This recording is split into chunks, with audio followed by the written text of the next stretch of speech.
Hello, all.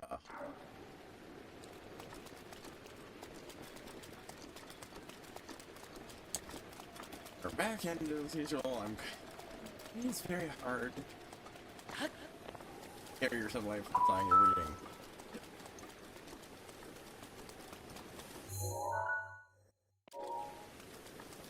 With the interesting story.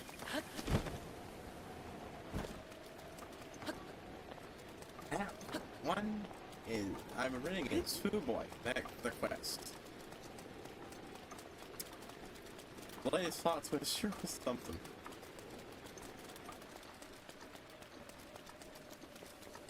The main character, now kitted out with, on top of all the other stuff that makes him incredibly fucking hard to kill and keep down,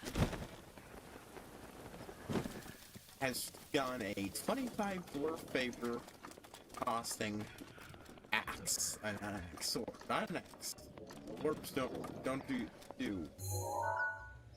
like swords, so no matter how much they like you and how much you made it work, it slightly reduces the quality of what you paid for.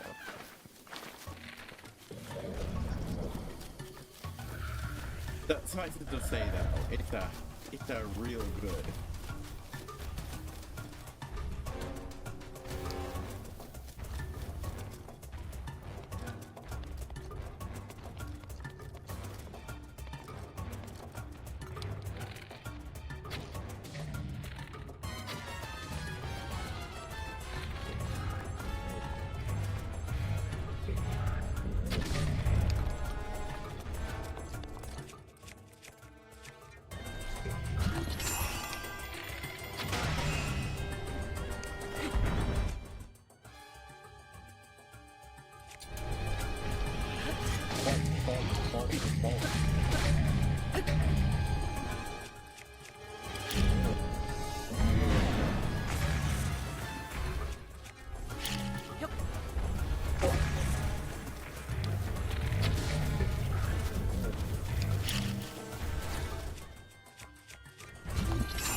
Actually protective armor. I'm just that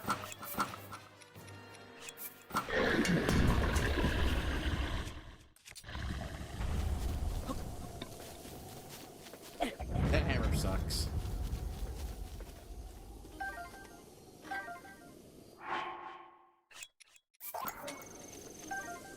Oh.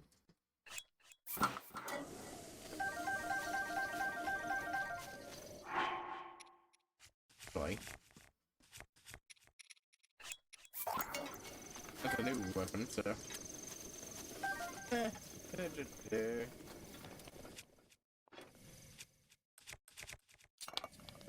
Okay.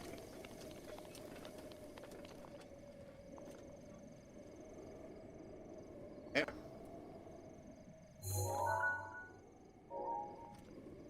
There's that shrine. Let's see if there's anything interesting here.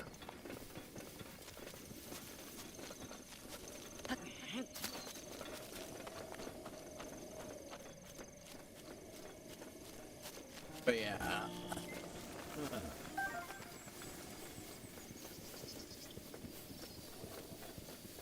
Looking for history of the Zora's Vein. We only have I think it was 3 or 4 of them left.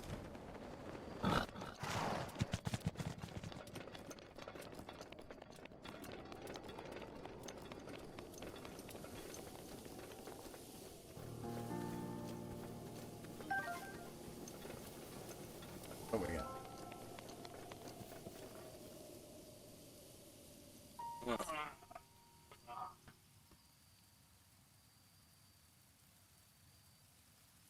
Sorry about that.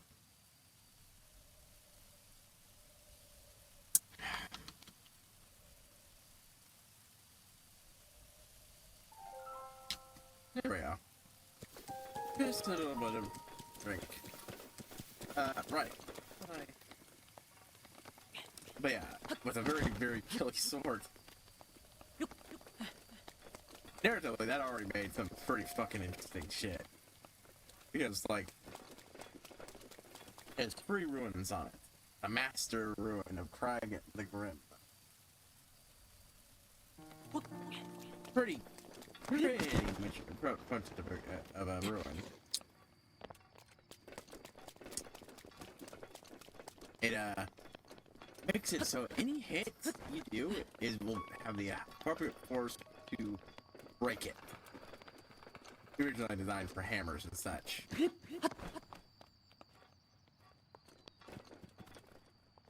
Yeah, but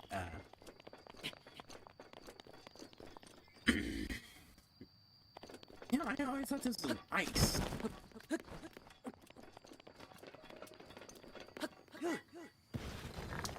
Oh, let's open for a little more distance.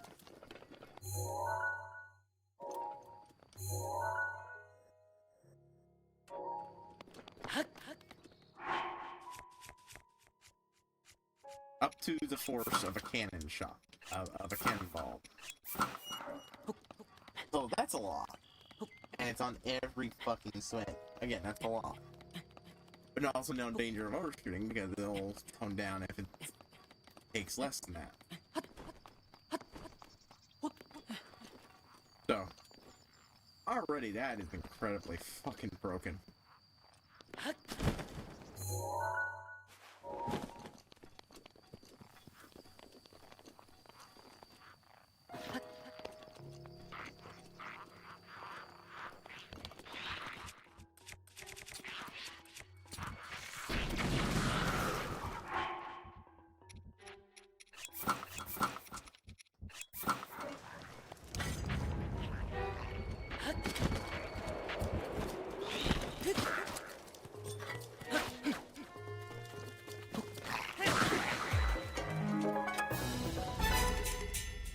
There we go.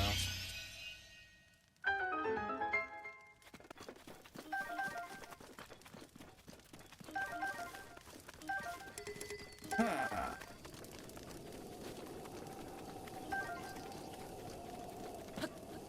Check them out real quick.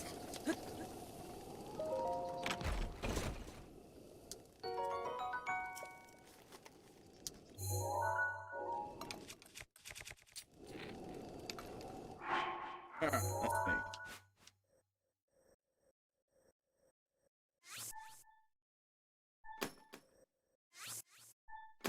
What did it do?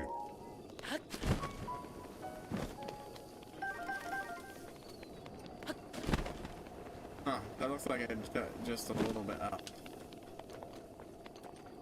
Oh, probably don't want to go all the way up. Just yet, I mean. I'll check out this side.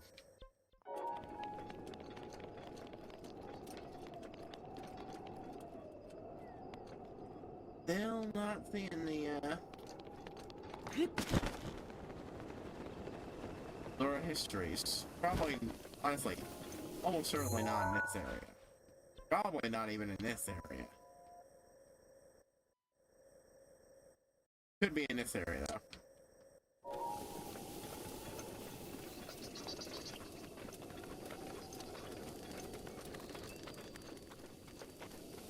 A little bit of rock formation there.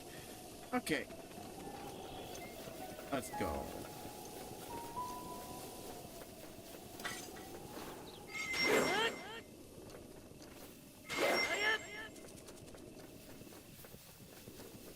Huh. Yeah, no, this just straight up takes me to the next level.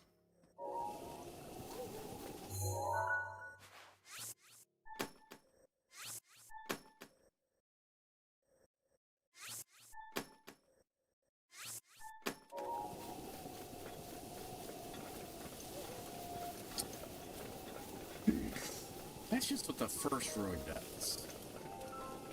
Second, and most interesting, is it's the ruin of skill, which cuts off any magical protections, enhancement, passive enhancements. If something has skin that can take a cannonball hit, it's not going to shut that off. But if, say, they use a spell to turn that on, then you'll puncture right through their armor, no problem. Well, actually, no, you won't on the first hit. So you'll shut it down and then stop functioning for a few minutes after that, which can really change the flow of a fight. One hit is absolutely fucking devastating.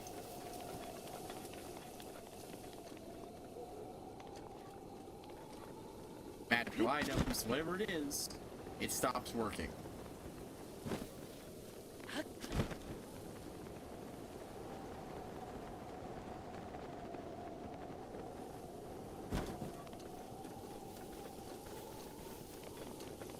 So already, that's pretty fucking devastating for any enemies you're dealing with.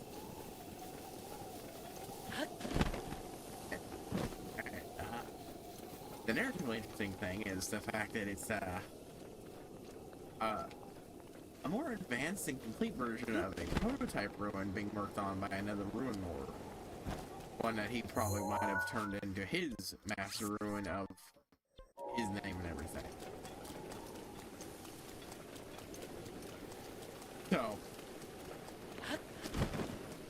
sum up.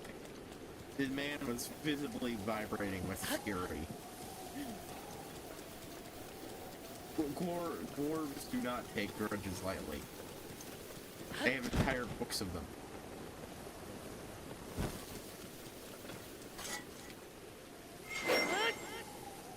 I'll actually into another interesting bit, but I'll get to that in a moment. But yeah, and final one is, you know, vanishing or something like that. Basically, it makes it so that you get a weapon you can just both make disappear and reappear at your will. And even if it, you know, if you've been disarmed and even not carrying it with you for a bit,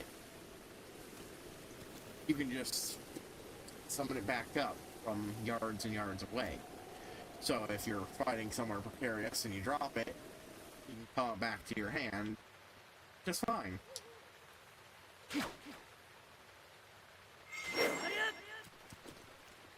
This leads to a right moment when the character was disarmed during a fight and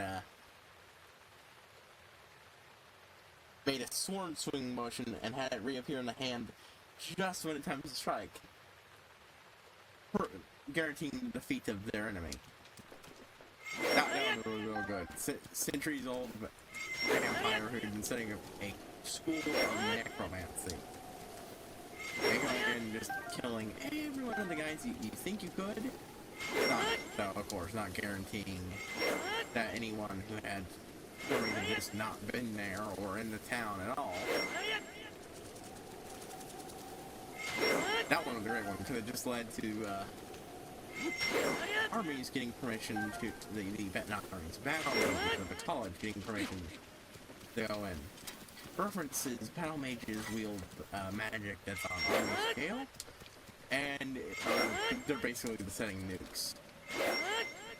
Ridiculously potent, but also, you know, nukes on the and the Empire, like living much of a life, being a human-shaped nuke.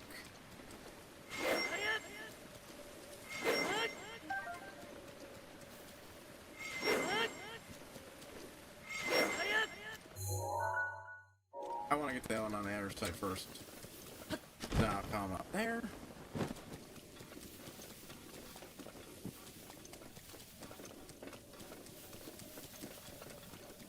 It also led to the meeting with the Emperor. And I will get to that one in a moment, but there's another fun one.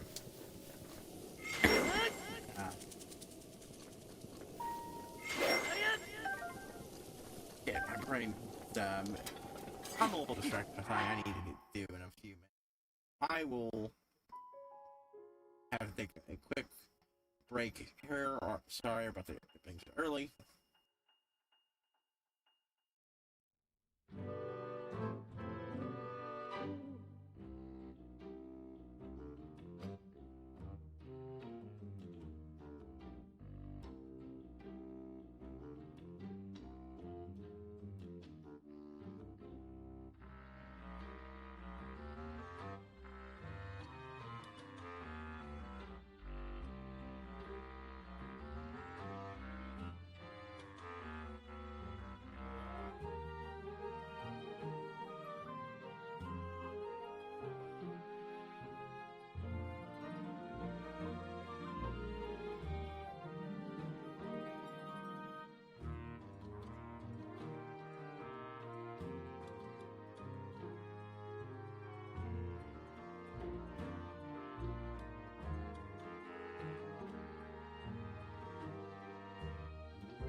I can't remember what that other story I wanted to tell was. Back to the one with the Empress.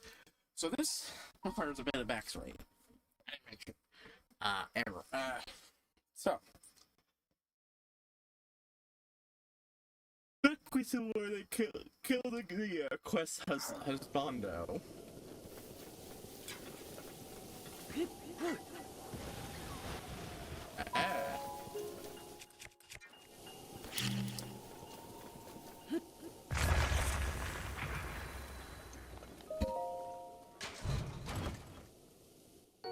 Yeah, killed the quest husbando, Abraham. Right before the battle, he died. During the invasion to the lands of vampires. One of them, anyways.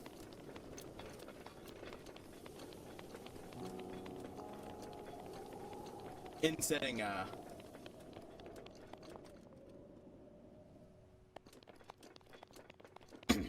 vampires have had short-lived empires here and there, but they only really became a force after necromancy was revolutionized. Think of that one. But anyways, yeah. In that place where they one where she killed the castle that was the home of Unconstance.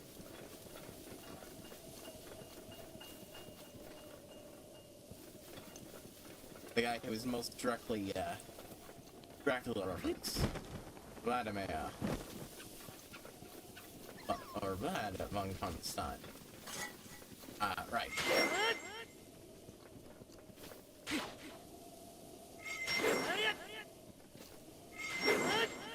And the dark heart of the place that most of them are sourced from, and the cause of a lot of fucking trouble.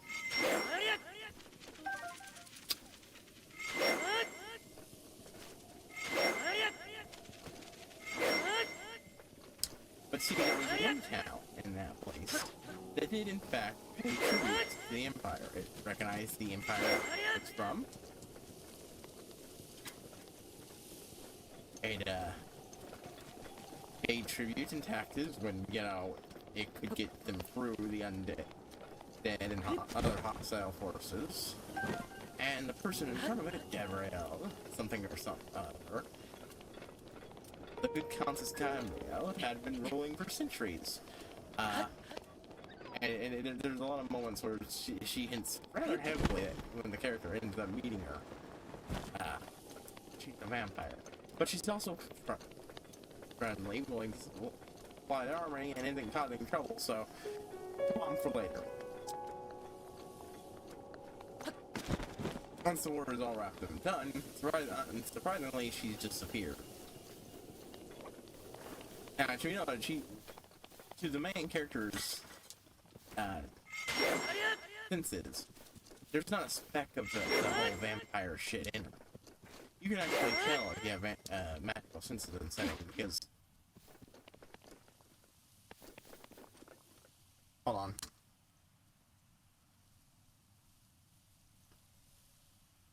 The way vampires in general work in setting.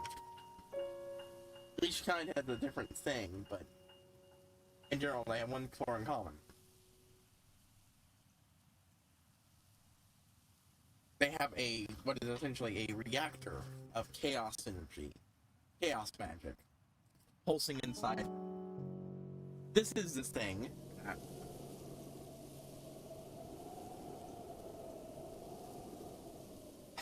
Let me fix this.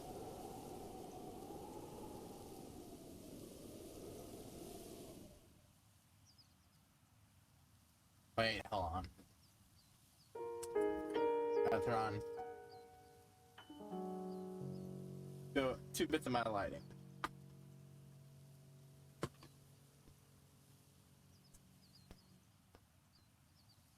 And I need to readjust it a little bit. Too. Okay, it didn't crash real early. Anyways.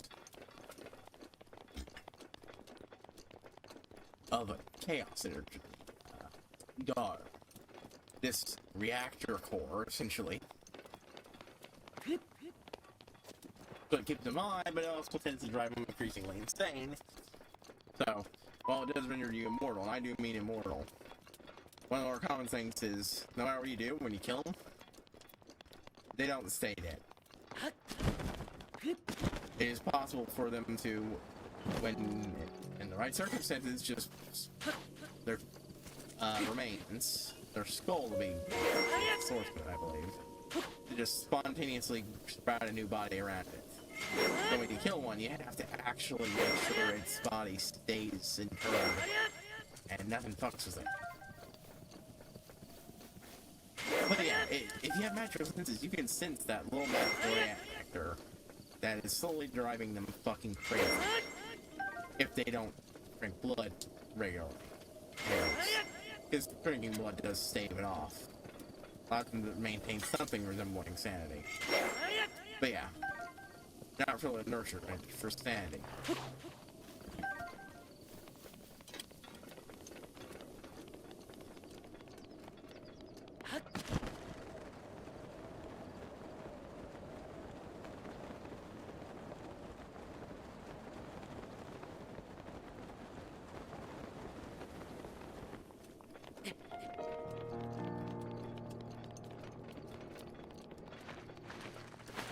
None of that. Not even a single sign of that. Mystically.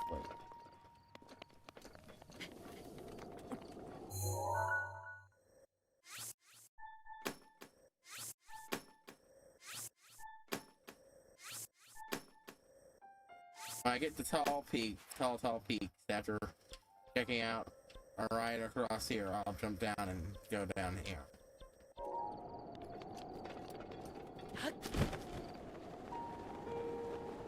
Those histories almost certainly aren't out of this general area.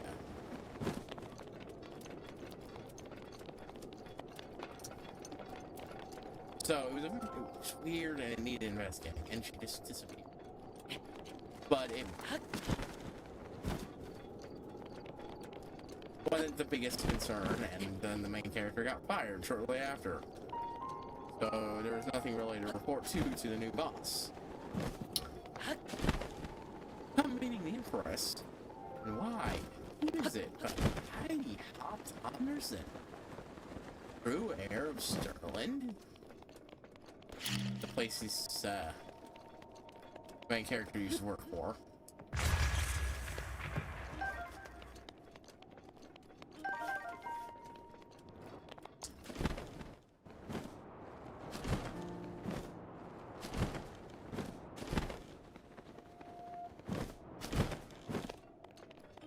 It's just Amber.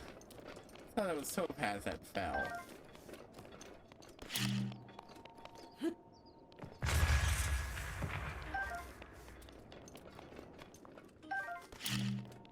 Oh.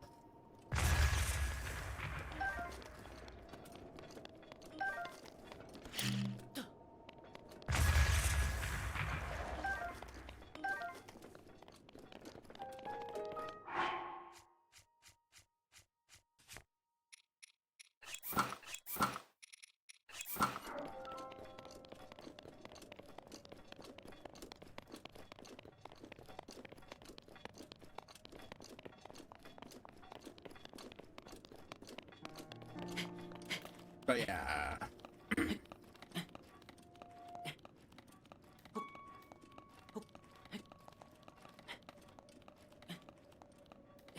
And they were also, you know, down to one, incompetent traitors and idiots. And just make clear, Heidi was not is the Countess Gabrielle. The pregnant Empress proceeds to quickly get up, clasp our hero by the hands, and tell her that heard so much about her, and while doing so, superstitiously makes a sign with her hands, showing off that they have a mutual friend in common, and through a bit of divine energy, confirming, yeah, no, he's legit.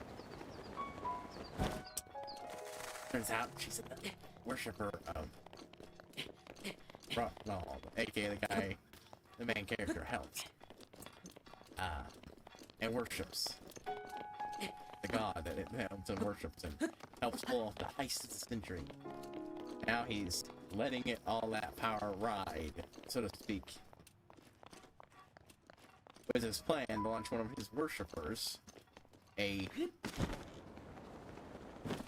fairly old, at this point, con artist who still looks young and is still fairly young when it comes to those specific chunks and pieces.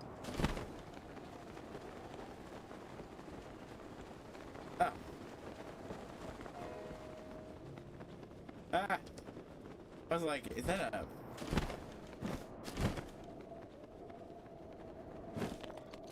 I would not have noticed that if it wasn't for that thing.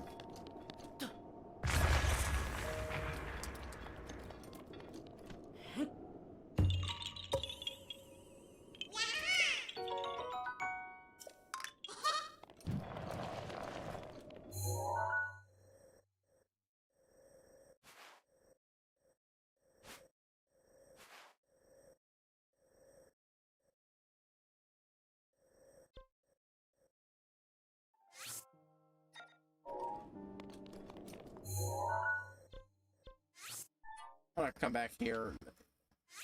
Sure, it's almost certainly not that spot, but yeah. Anyways, let's see, where is that? Jabu Ridge? Jabu Ridge, my mistake.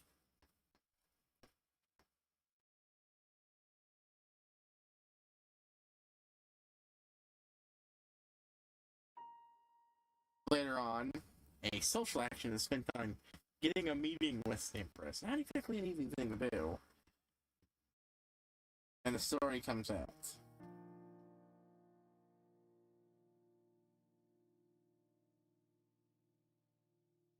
Abu, come on. Okay, must be up.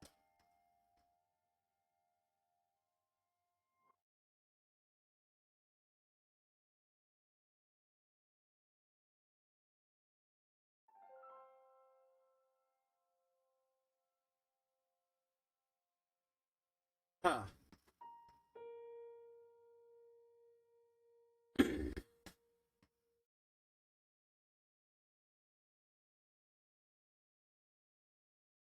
Okay, there we go.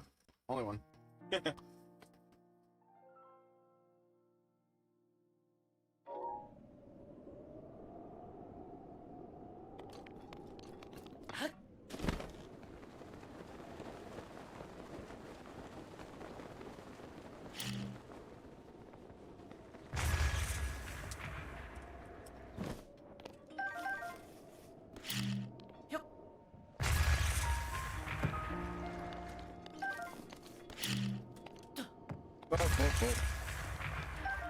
No fault. Aggie? Yes, an Aggie.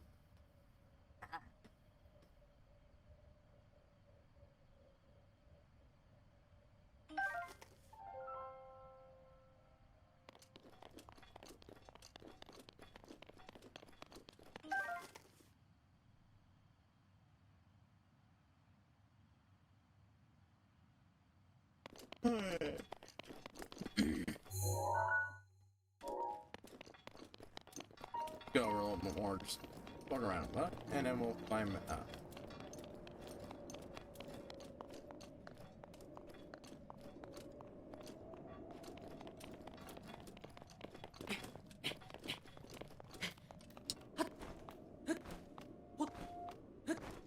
But yeah, she's a long con with some mystical ability. And probably one of the only other people Ronald is just as fond of as you.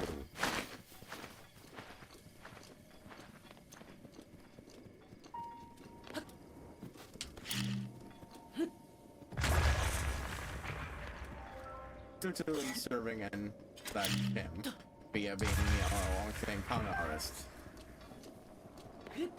The entire Gabriel thing whole vampire count thing only happened because said count almost killed her. But, she luckily managed to win out on that little fight. And,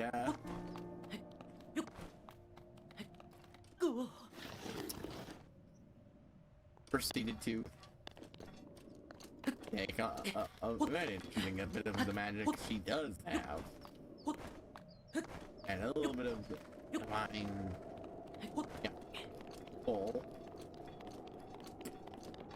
Case your parents permanently match that of the. Look at this. Now she's been alive so long. Go into the Italians worships of a particular goddess of healing. Silver longsword,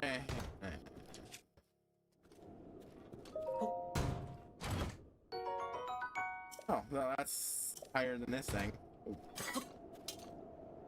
I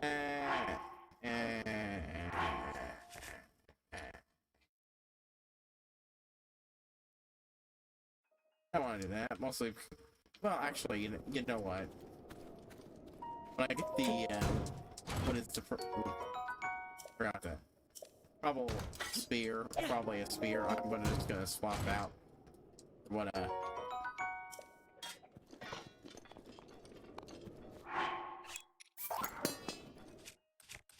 oh, no. Yeah, it's a longsword, I'm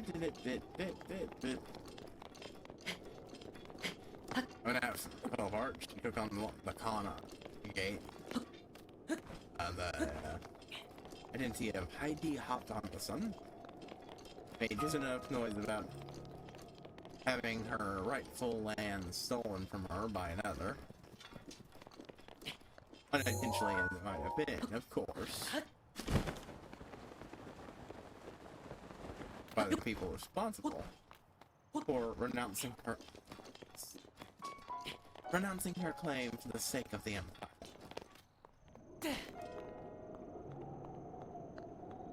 And then, yeah, we're all moments up. You won't believe what Matilda did. That's the name of the main character of this thing. Matilda.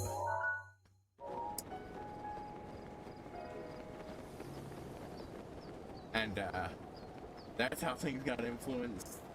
So she,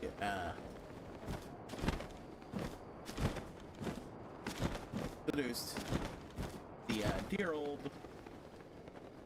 widower emperor.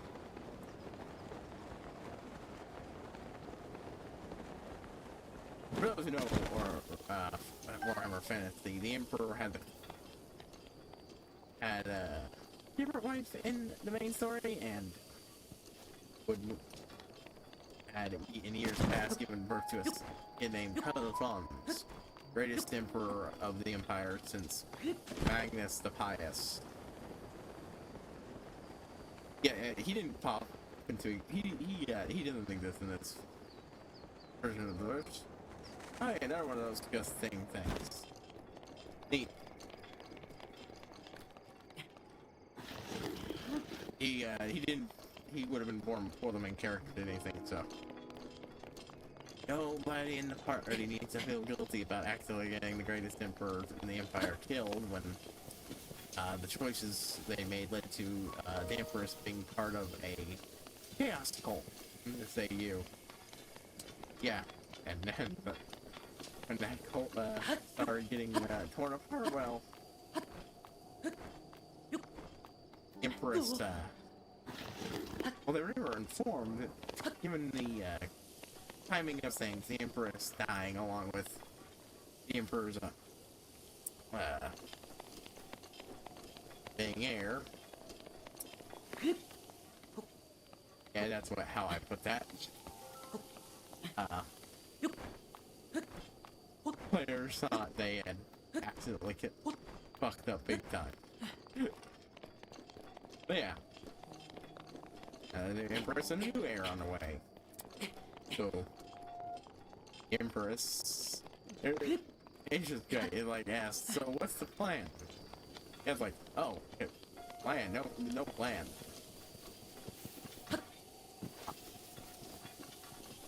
maybe I'll do something clever when the opportunity arises. Maybe I'll worship. Maybe our new future leader will grow up with an appreciation for their mutual friend. Maybe she'll just come to life as the empress of one of the most powerful empires in the world. But big cunning plans can fall apart real easy. One of the fun parts of this is it also reveals a lot of background details players would not have been able to find out about. The reason player's husbando was able to figure out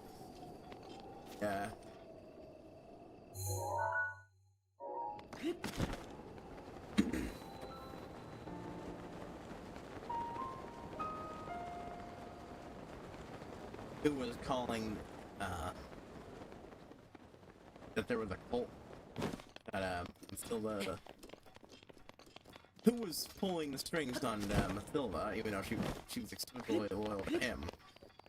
She technically had backers who she was only listening to because they hadn't done anything that outright harming Sterland. And so on and so forth.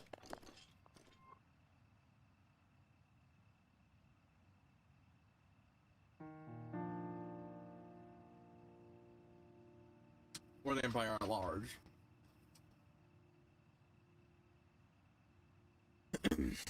And whereas she had already been providing not entirely correct information, or let's say lies by omission towards her backers. So, yeah. The reason, anyways, why Gerald Avedine was able to find out all this information, turns out, because Gerald Ronald decided he rather likes this rather entertaining person. This goofy as shit, once upon a time derp wizard.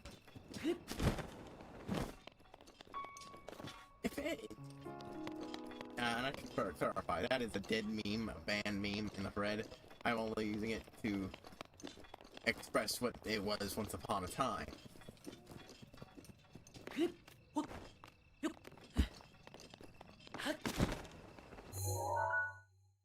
I'll go up and get these after I rocket up there. We gotta do it slightly differently, but yeah.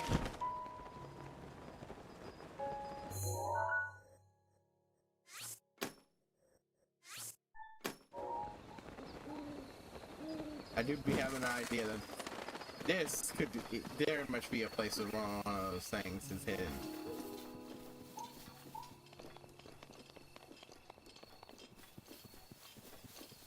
A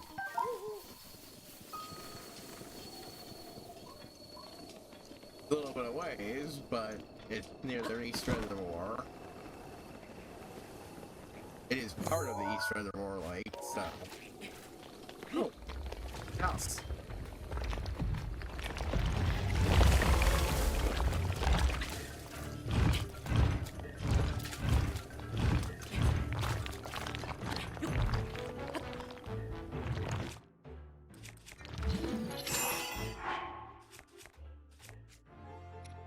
Boom, boom, boom, boom, boom, boom.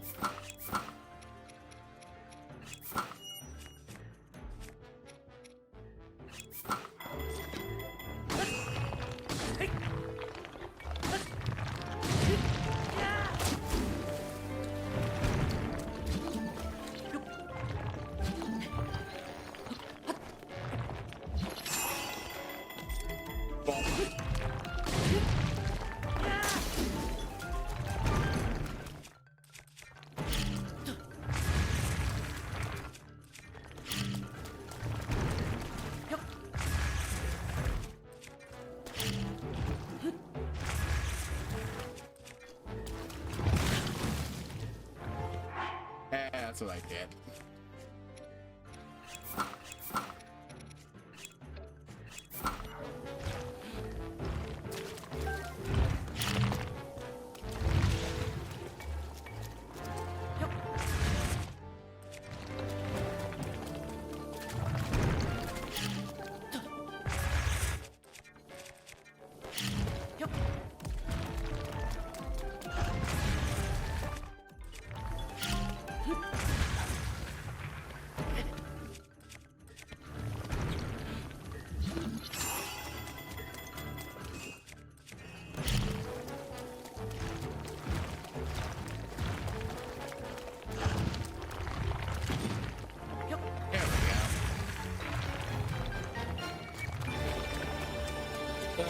Tall Peaks Talus.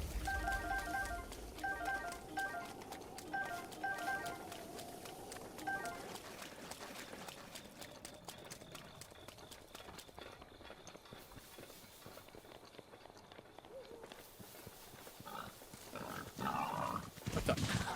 I didn't even fucking see that thing. Bushes.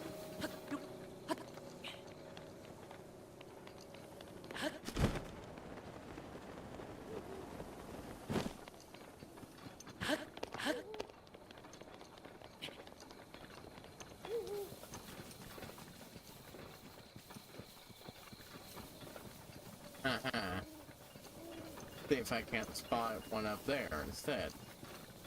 Some of these things have been pretty awkward spots, but right.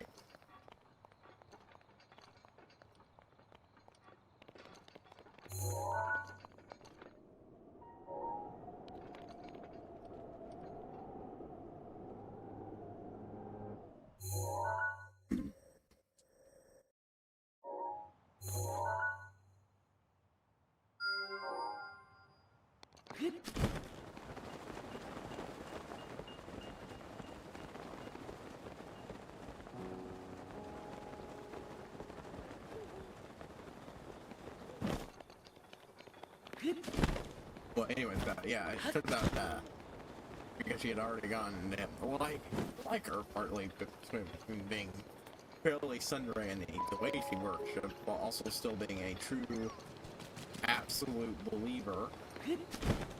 When mages are generally decently spectacular.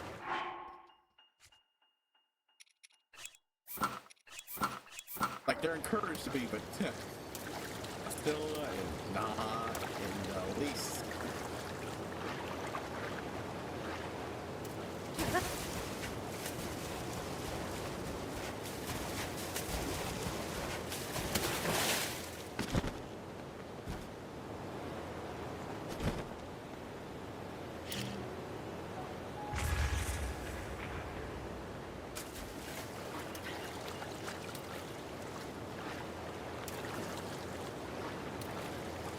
Trying to see if there was a fish I'm looking for.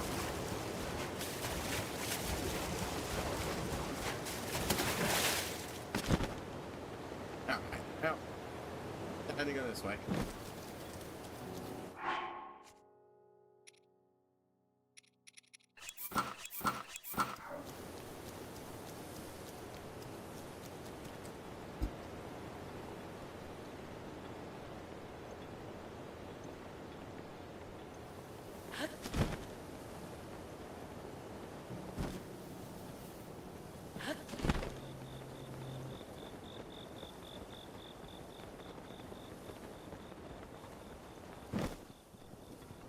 Anyways,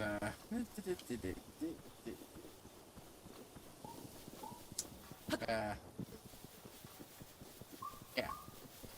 was, well, the good old god of luck. Well, pull a string in there. Because of how much you've drawn.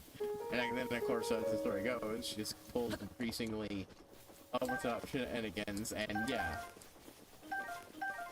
Even in your reverse spelling described as him talking to one of his other favorite worshippers with, "Look what she did."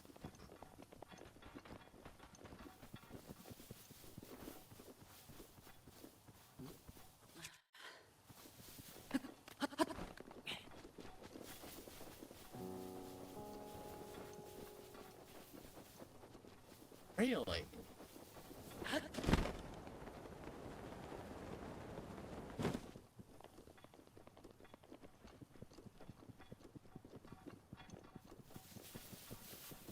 Huh.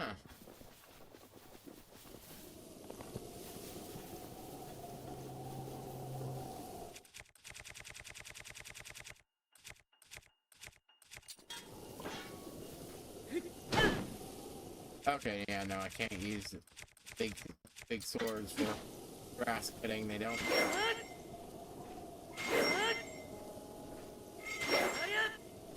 Boop, boop.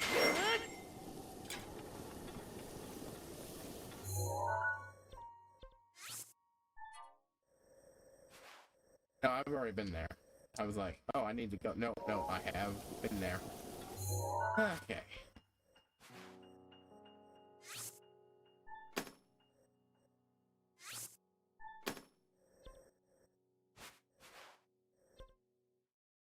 Tempted to take advantage, go down there, and then just teleport back here to make my way back up. Might just do that anyways.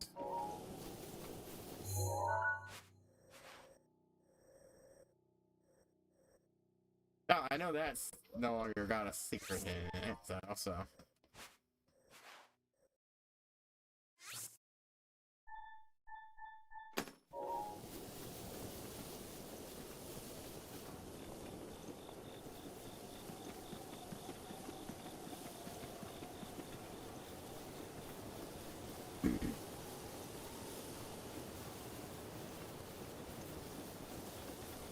It also reveals who the player finally who the source of the cult was.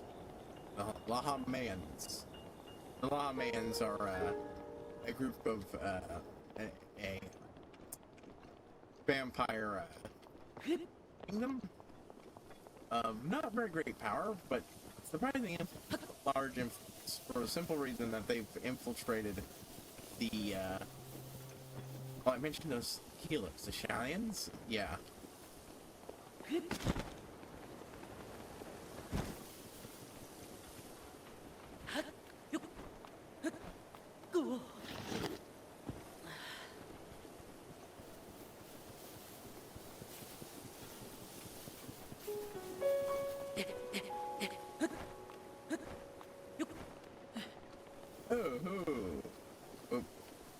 Oh, twofer.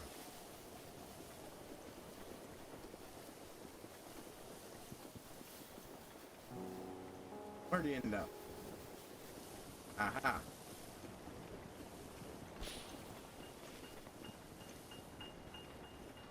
Yeah, alright.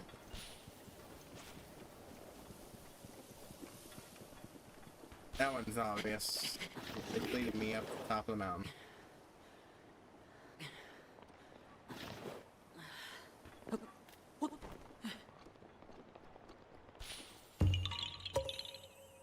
Oh, it's on me. Boop, boop. Alright, let's see.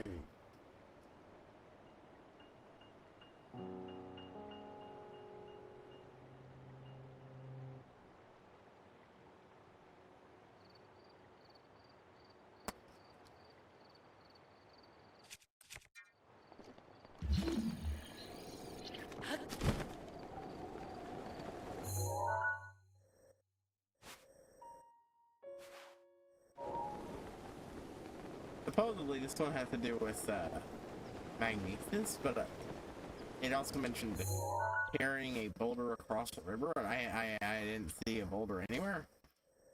Or, I mean, I don't see a river anywhere to carry here.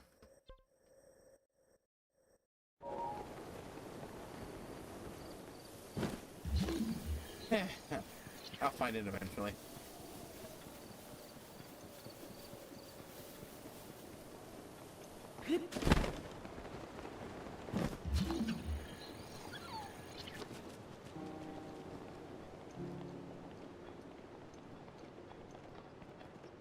Oh, whoops.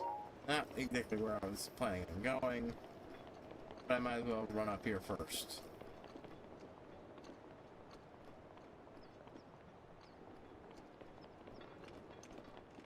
Yeah. The Lahaman's it.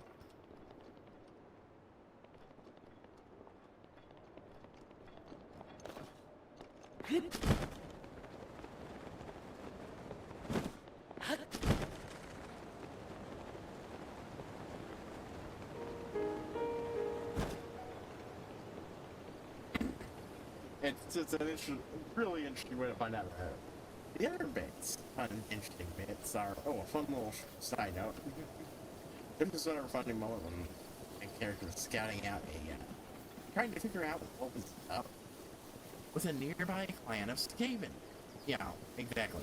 What are you dealing with? What are the exact things? Oh. there it is.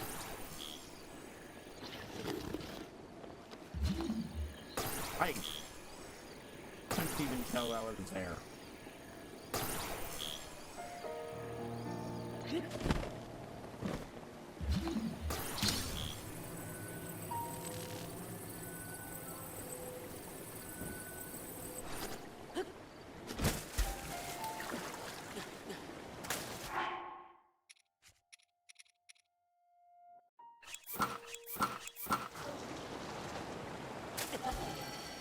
Oh shit. Oh. I went curse black there.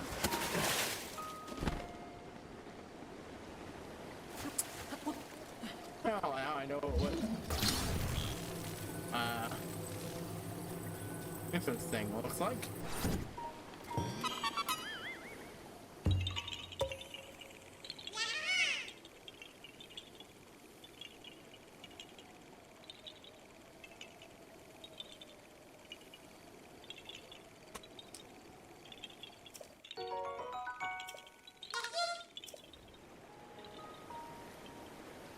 But yeah, well, on a stakeout, main character moves her legs slightly due to, you know, developing a cramp, and then turns exactly at the same time as it turns out, the Skaven. Oh.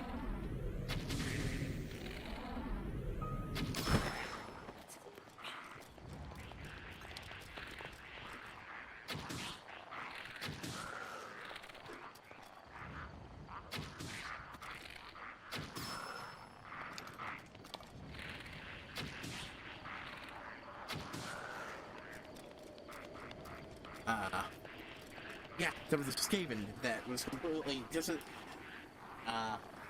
sitting right here doing the exact same thing.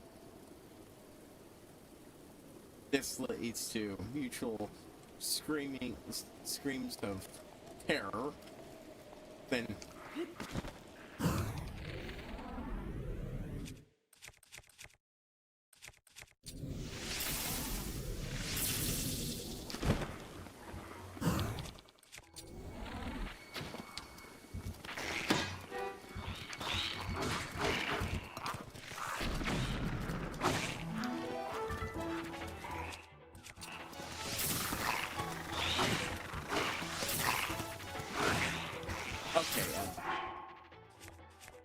oh, this one takes 30 I think 30 minutes or so. Well, that's not good, especially since I'm getting my butt kicked here. Swap out my armor.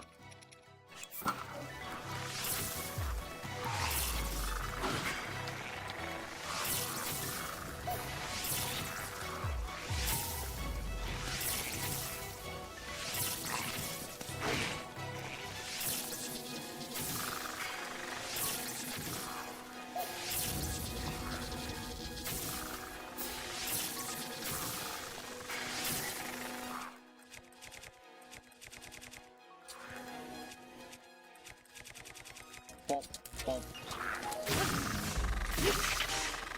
Bump.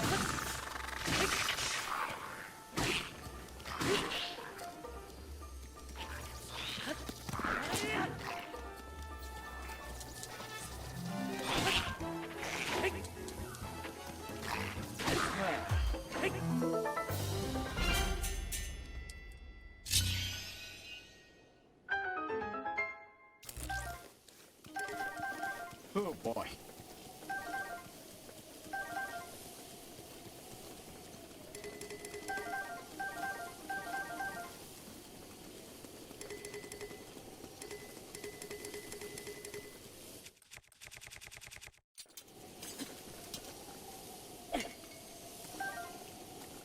Okay. Boop, boop, boop, boop, boop, boop, boop, boop, boop, boop, boop, boop. Stupid fucking rain. If it wasn't for that, I could have ended him all with an explosive early shot.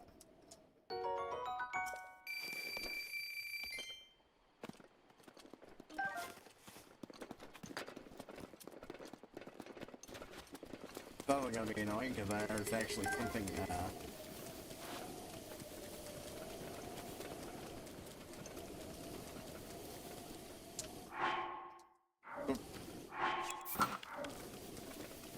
boop, boop, boop.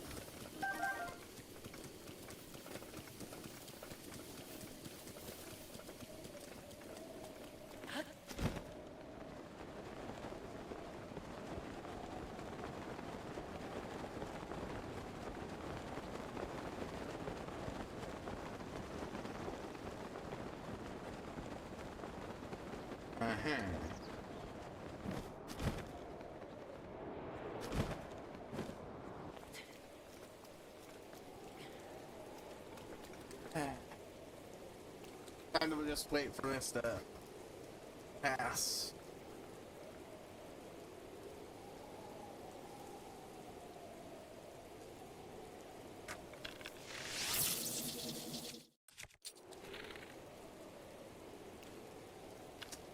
Nothing more news, so I'll just tell a tale.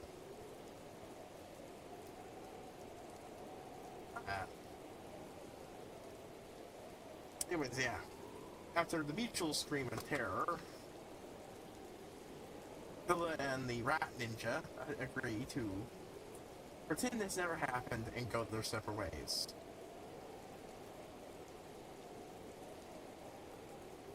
And yes, there are rat ninjas in the Skaven. Then Ishin.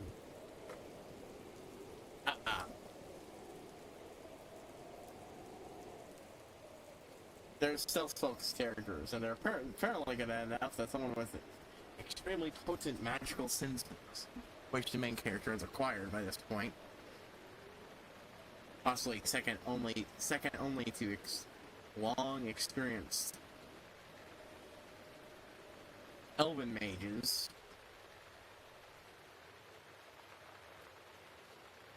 Fuck's sake. There's a spot around here I can hide in and I can fire.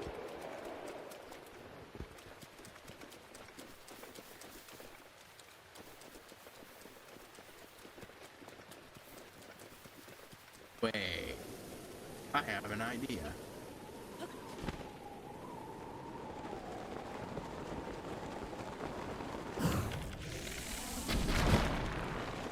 Oh man, I wish I had thought about that before. That would have been...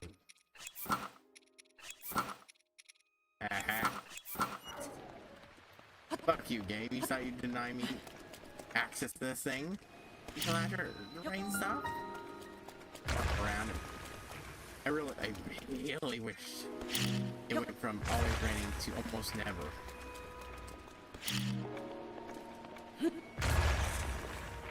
It really puts a hamper into fucking doing things in this game.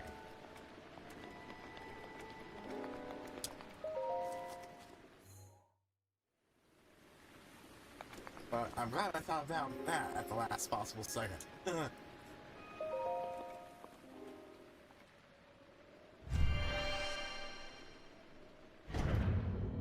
It was just a fun little side thing that got me laughing.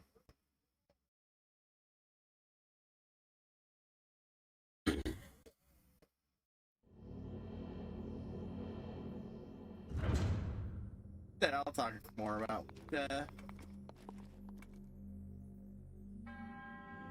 Hey, I think this might be the place I was told about that has the fish around it. Excellent.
Oh, oh.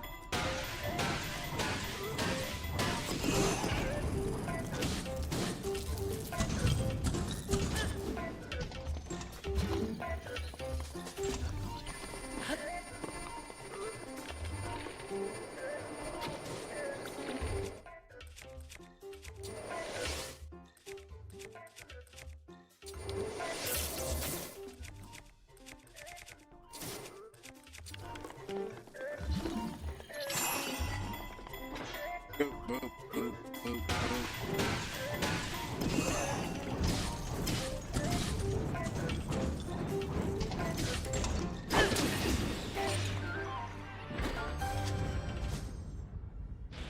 It's the bed the damage. Boop. Oh, oh, that's the strongest one of those yet. Let's see. Oh, it doesn't matter. I'm ditching this thing anyways for... Well, no, wait. It's better. But... It's more of a bonus with the...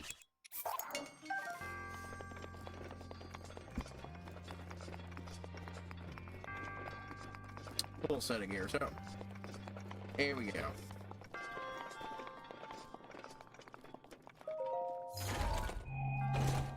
Yeah, Sapphire.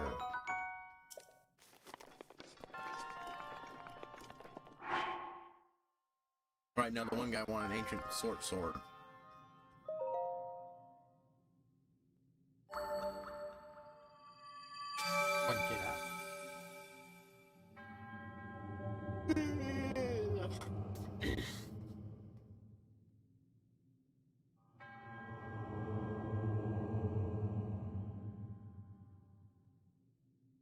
But the overarching thing is that after the main character's campaign with the orbs,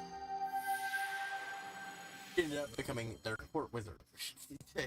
She said dwarves don't have court wizards. But King Elgar is unusual for a dwarf. He's looking towards the future instead of devoting himself entirely to doomed vengeance, which is what he would like in canon. But this is one who retook his home with help of The younger olds and outsiders. and he grew for a appreciation for saving dwarf lives via unsightly, dishonorable ranger tactics.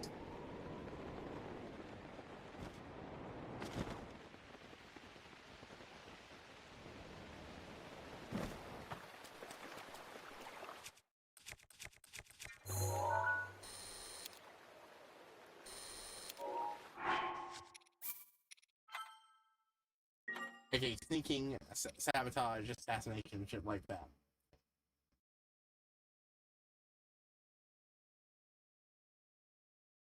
This writer importantly leads to a big moment when it comes time to strike a bunch of stuff out of the Book of Grudges with the High King. He says something that pisses him off. And he says something that High King says something that pisses him off, and then he says something that pisses the High King off. Now, I'm pretty sure this is a nice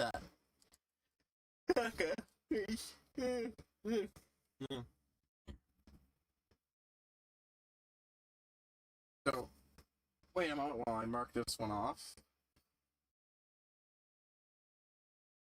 Also check thing that says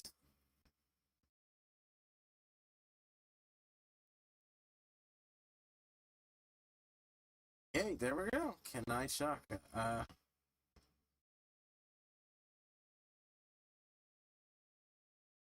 just track down where Kayla is. Yep.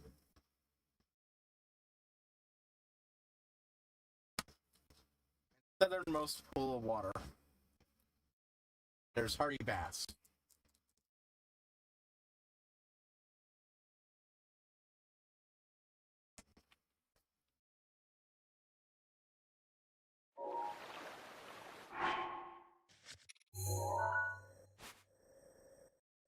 Either this one or this one.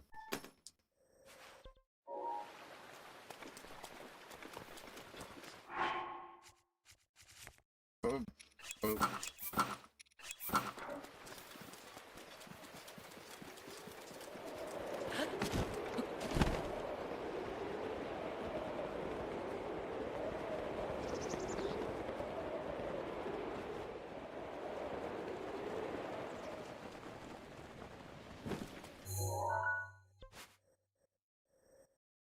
Oh, right, I never went up there.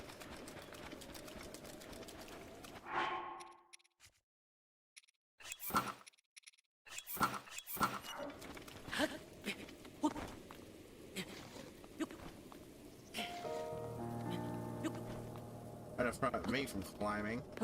Oh, hey, the rain finally quit.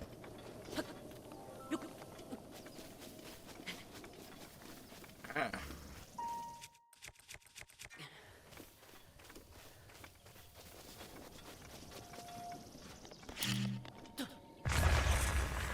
Oh, it's the treasure chest.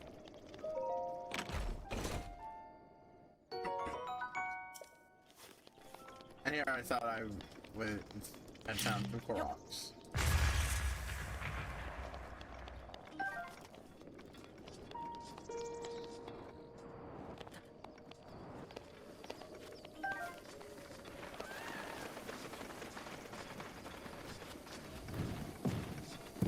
Yeah.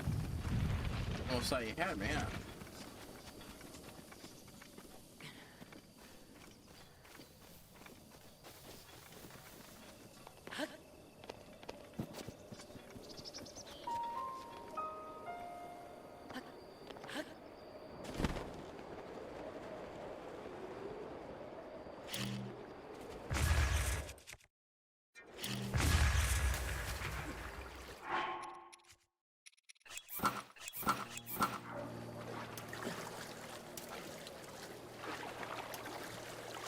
And that's an armored cart.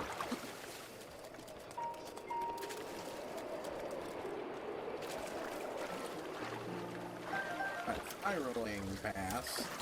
While useful, not a good need. Okay, so.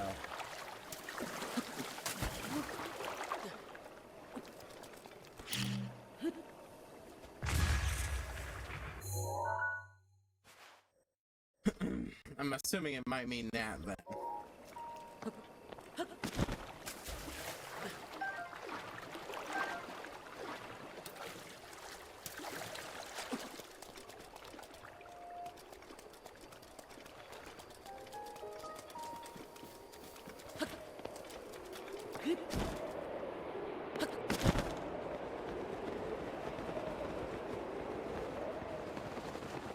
Boop, boop.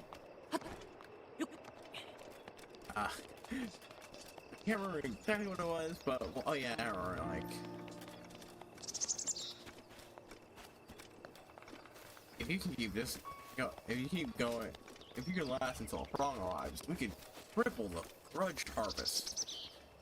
Dwarves love crossing out grudges from the book of grudges. Oh, that's cool.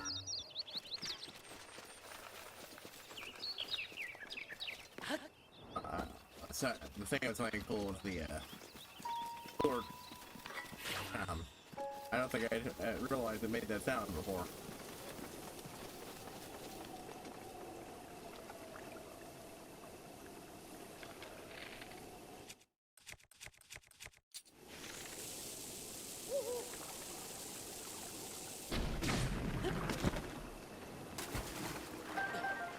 Hardy Bass.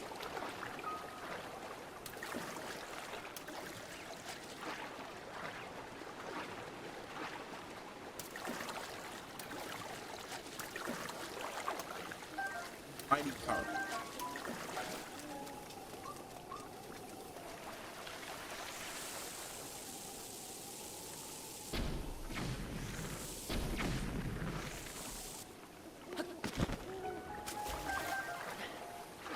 What can I say?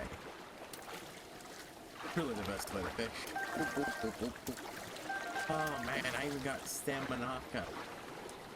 Oh, that was a good harvest.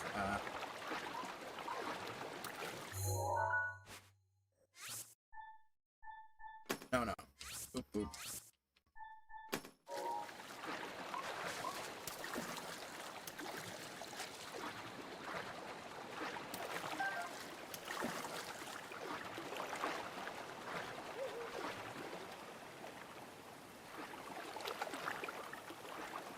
Just gonna float my way back over because I don't want to. There we go. Run out of health. Oh, now every so often I'll just come back here and harvest some fish. And I will eventually get enough.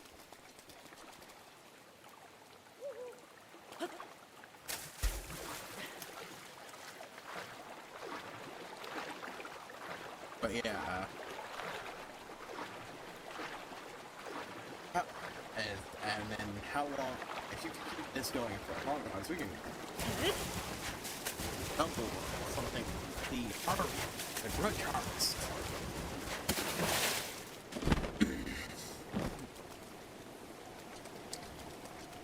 In which case, and then he says, how long do you think your foothold can last? Which proves to be the key of what sets Belagar off, because he responds with, how long can yours? And then proceeds to stare down the High King.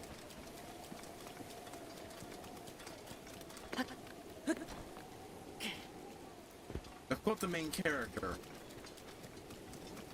there was a pants-shittingly terrifying moment where they thought they were going to witness the birth of a civil war amongst the dwarves. It could be very bad for everybody, because, well, the dwarves can be assholes. Their particular ticks make them earnest and stalwart allies to threaten everybody with sense. The elves are assholes, and they don't want to get along with the dwarves anymore because they're assholes. They've still done it on a and even they once worked with the dwarves to accomplish it before they fucked up and pissed the dwarves off.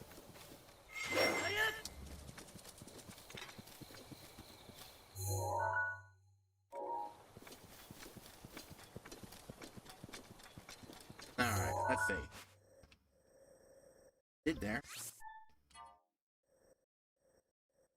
Oh wait, no, I didn't. I go poke there, mark down some new areas, and then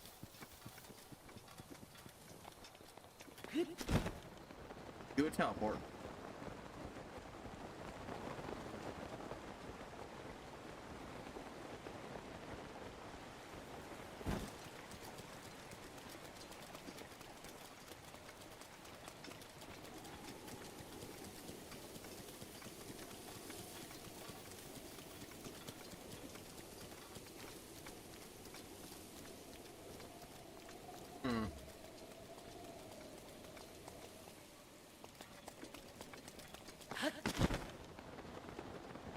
Let's see.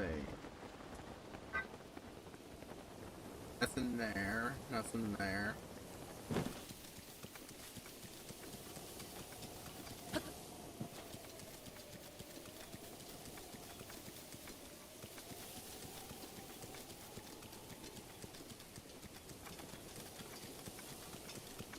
Oh yeah, there,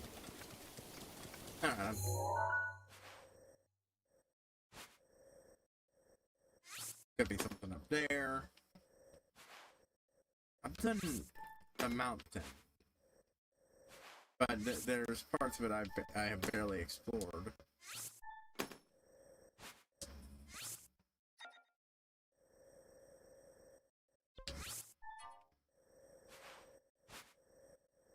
I think there's a thing over there, but I don't remember if I read it or not.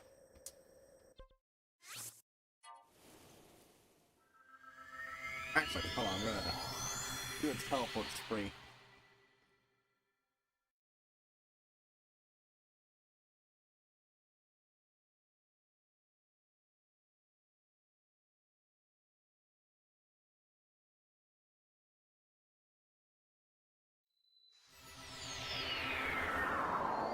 These Yoma.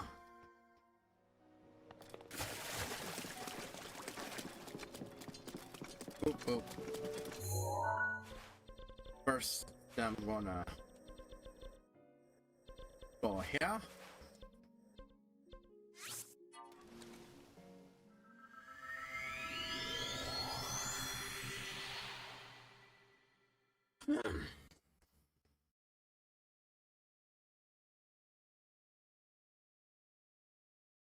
After a brief storm, and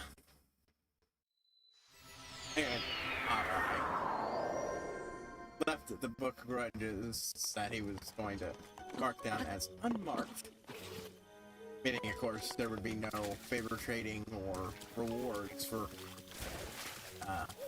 for marking off those grudges. So if the player had managed to get that, it would have put them firmly on the par of Sigmar, founder of the fucking Empire.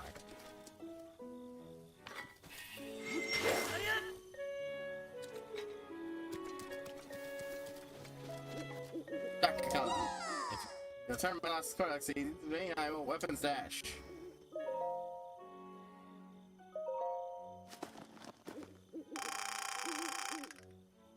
Let the expansion begin. The last red one. Whoop. I'm absolutely sure that's the last red one. Ta-da!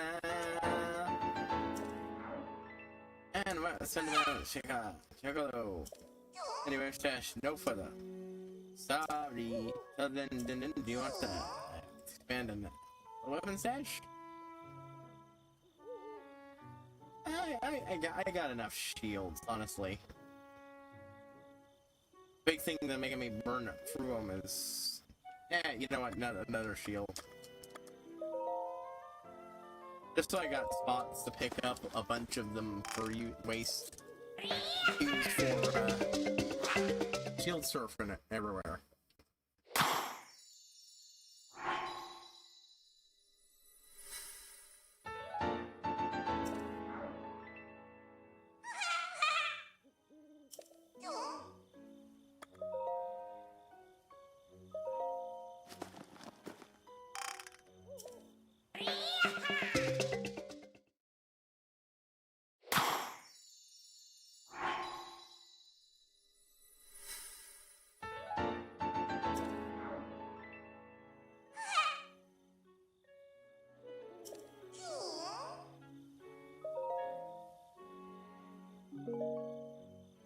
Okay, how sad. I don't have enough.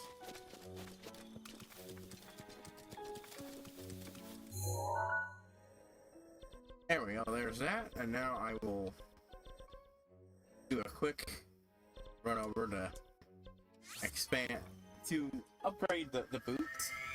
I'm gonna find the helmet eventually, since this quest will lead me to the helmet, I know it. And I'd like to stop being kind of unawares with at least the boots being as shit as they are.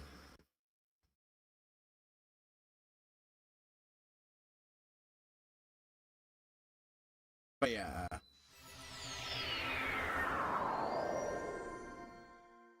But he still provided a minor amount of assistance. It's very much a case where it is frosty.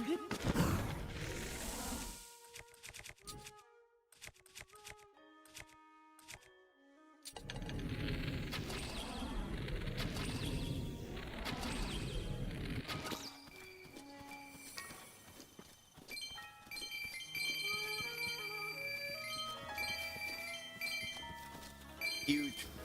Yeah, the amount you get is based on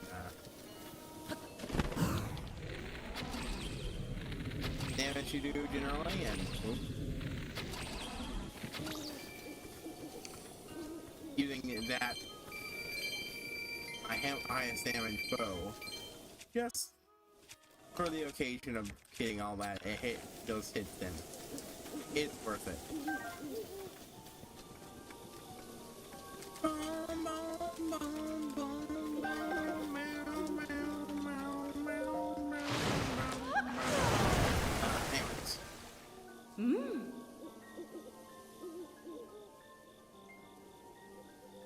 That's an interesting complication. Ah. But thanks to the whole becoming the magic person, to deal with the weird magic-y things, this leads to all sorts of interesting things being posed. And the players finally getting time to look at the snake juice they've had sitting in their inventory for a very long time. The pose. On. Ah. There we go, just a little bit more protected.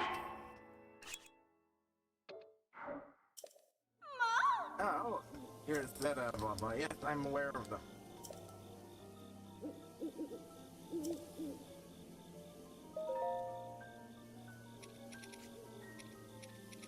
Boom, boom, boom, boom, boom, boom, boom. I'm pretty sure I only got 3 hardy bass.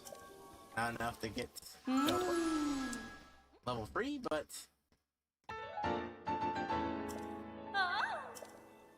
an extra 5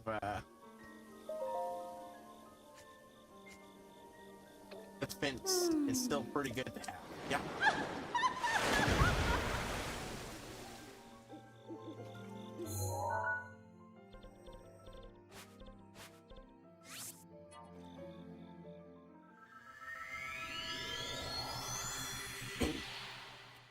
But yeah,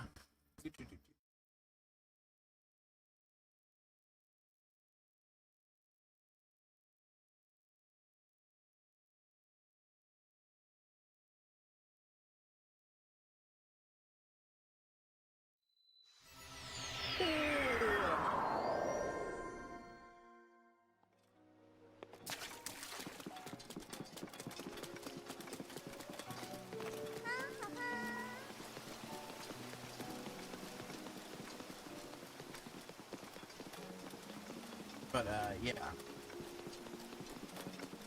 For instance, the snake juice, as it's been called, is the result of a type of, technically a demon.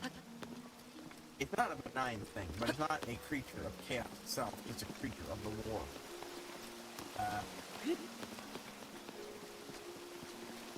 That it's often possible for a young, inexperienced mage to get themselves stuck with. If they know what they're doing, at least. Oh, yeah, stuff of like Zora. Sheriff's by Zora champion move. Although Mythos socialize the healing ability, search for ownership of the class in its own.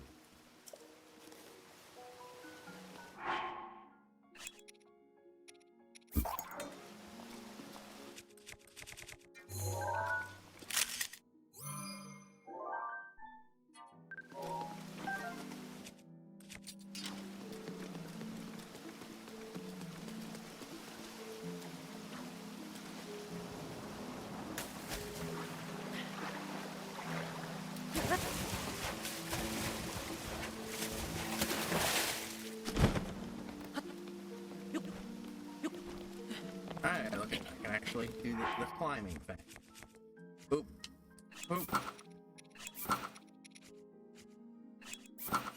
That's the pretty strong spear.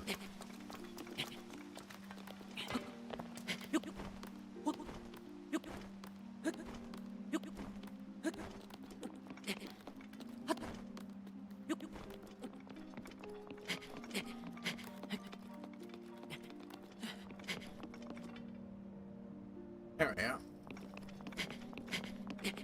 Snake juice, as it's called, is a result of a confluence of events that ended humorously, including the equivalent of a moment where we had dice rolls, but it's considered any order it'd be equivalent, at least, of a moment of of flipping a coin, decide the outcome, and having it land on the side.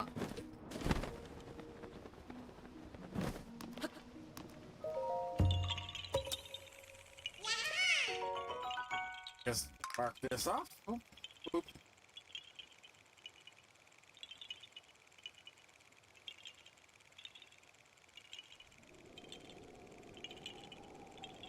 Zora's fine.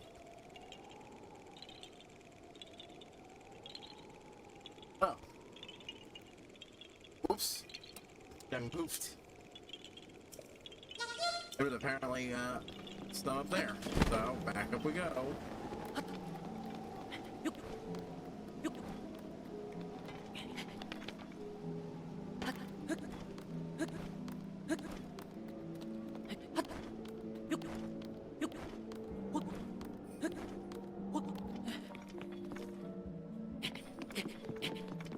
There we go.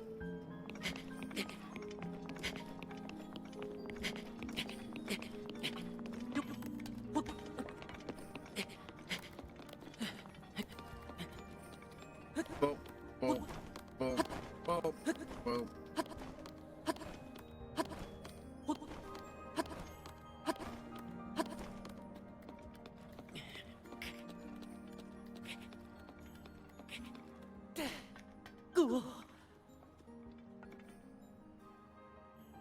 There we go. Ah, you found me.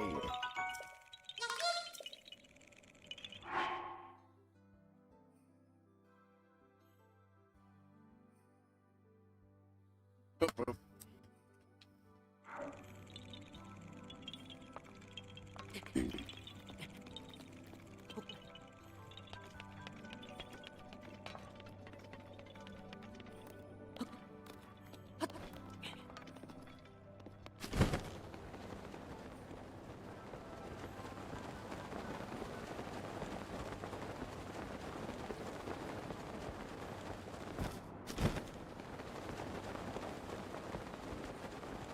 I've gotten so high up, I'm sailing through a cloud or something. Be gone, fog. Let things be visible.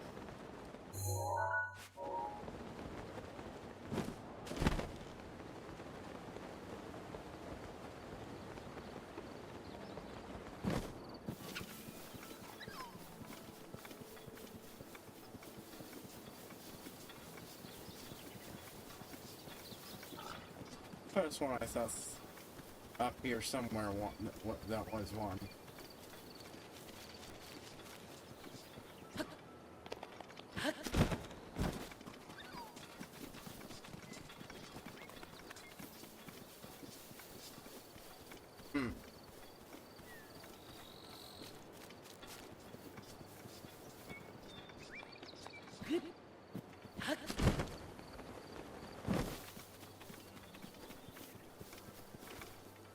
To the Polar Mountain, Ice Reservoir Lake.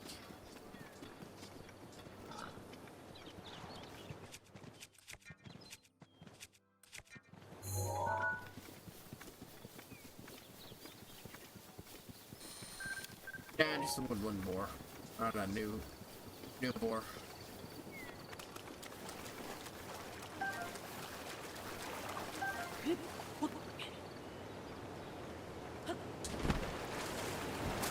There we go.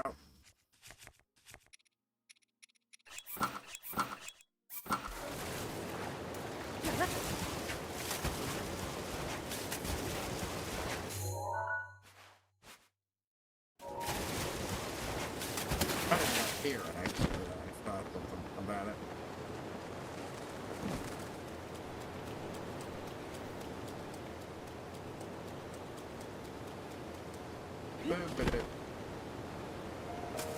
But yeah.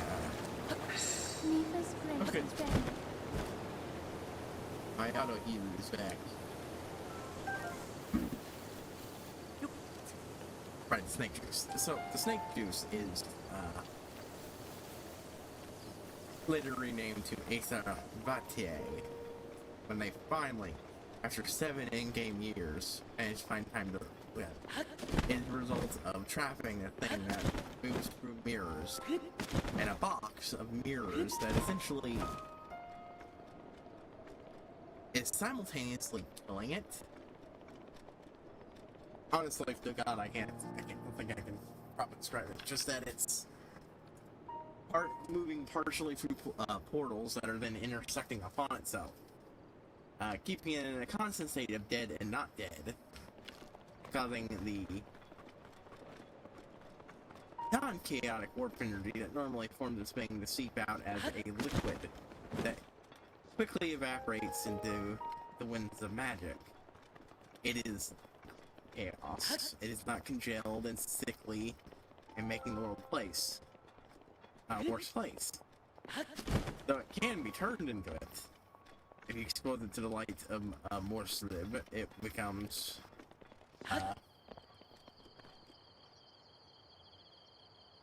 when it's more powerful, it will curdle in the dark.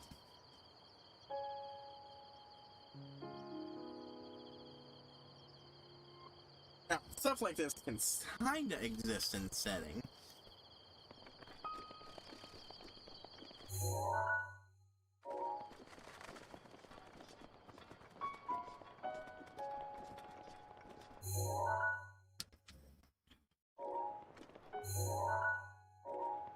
Kinda.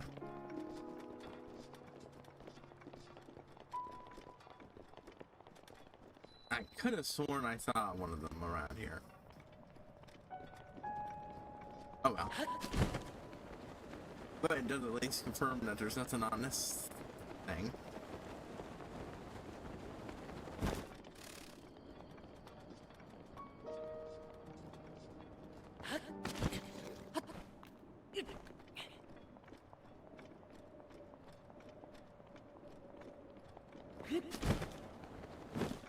We gotta double check down here and ride the thing back up.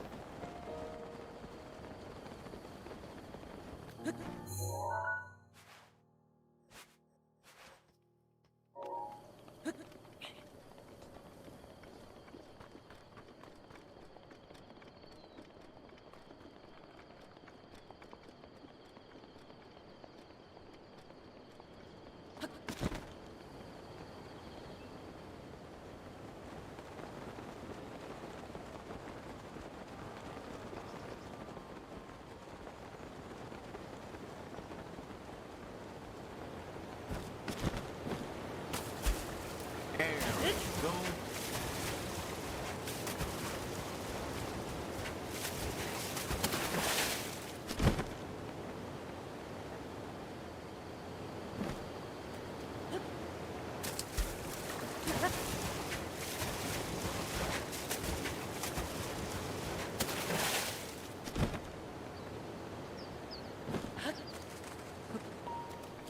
Ah, there it is.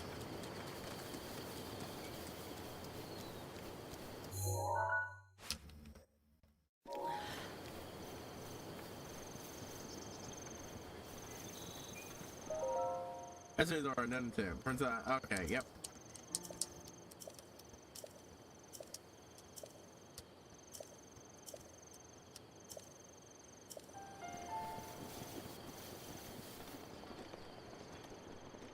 It confirms it can, in fact, be up on the mountain somewhere.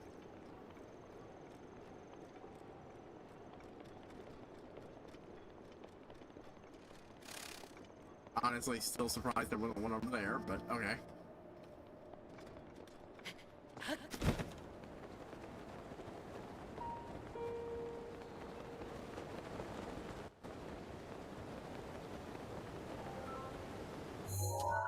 I'll go ahead and check all down here.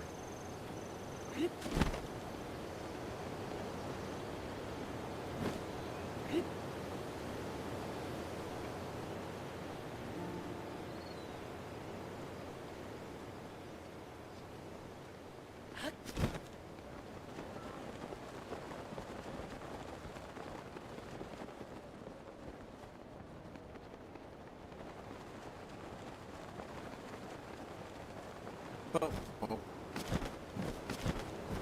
There. Oop.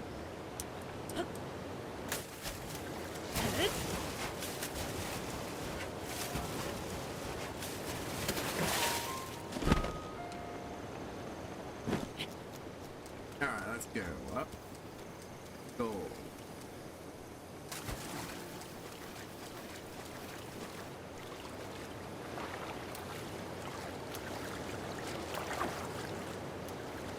But yeah.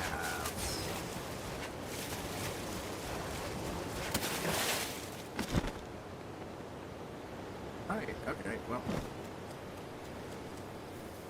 Time to go up there and explore the rest of the area around the mountain.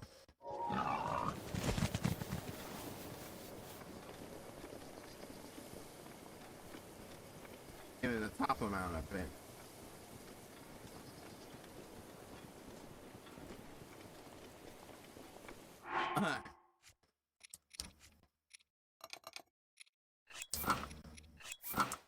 Yeah, that would certainly help. I wasn't even wearing the swimming gear. Or I was having some trouble.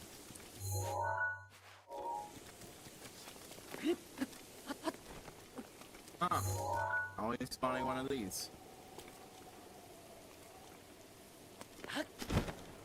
I didn't see one up there at that place, so.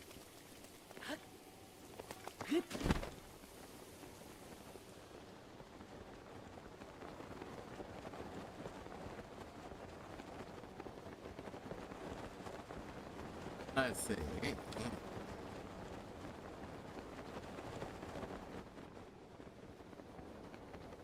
Oh, I was hoping for at least one of them.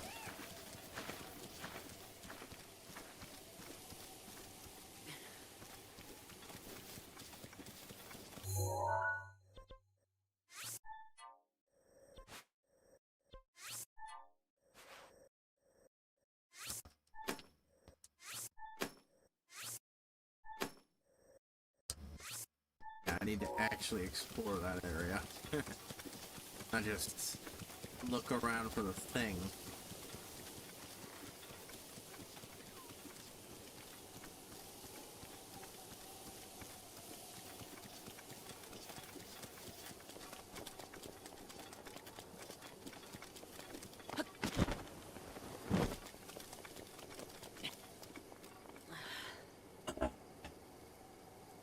So far, based on what I've read through the experiments, they've gotten to the point where they figured out that the good old snake juice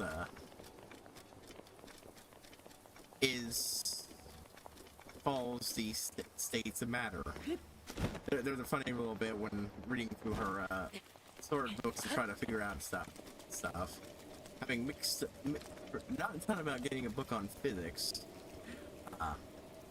Opens up a book, a Gold Mage book containing the periodic table of elements, at which case she just goes, ugh, Gold Mage is always overcomplicated things. This is still mostly a medieval world. Oh, medieval leaning on Napoleonic era world.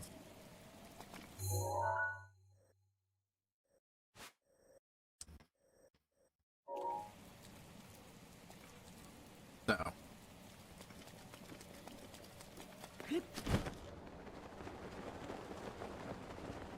Then finds out about the three states of matter from the dwarves, is initially very skeptical before realizing, oh shit, they're right. And finding that's an excellent analogy.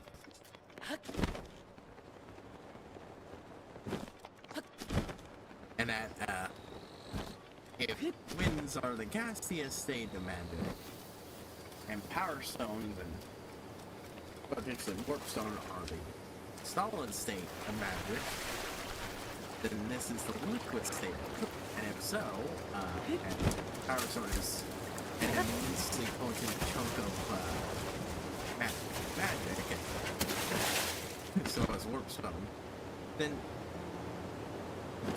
it's just the whole snake blood, or etheric matter, incredibly potent fonts of magic. Once you turn into a usable and safe to use form, you know, so you don't get any of that nasty dark.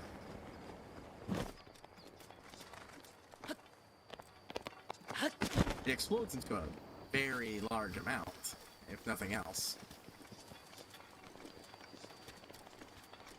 Players also finally got around to reading the Libra Mortis, which they've had for a while. I've talked before that. The greatest guide to necromancy in the world, blah, blah, blah. At some point, new players came along and convinced some of the old players, and you ended up with this very heated civil war in the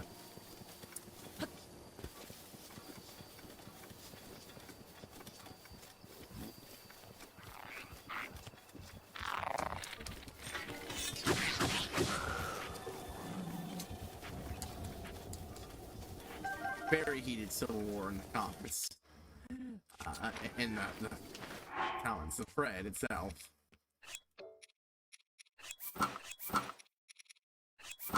That actually got it banned for a while.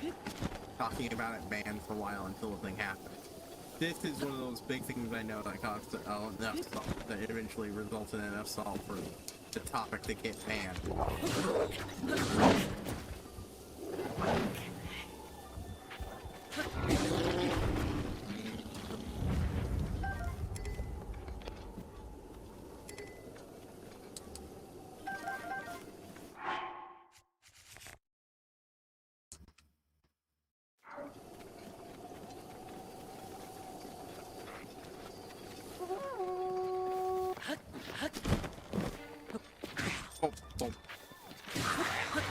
Just dash in and slash.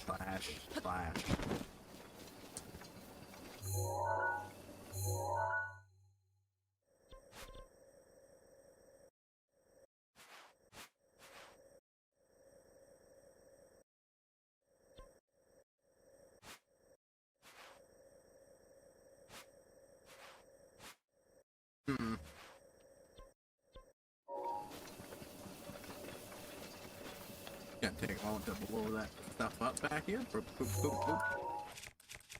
dimensional arrows and such.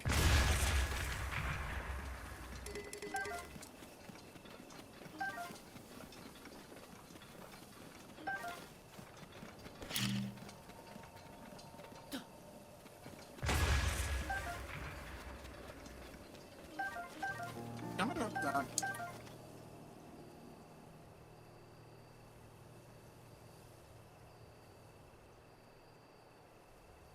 Why not?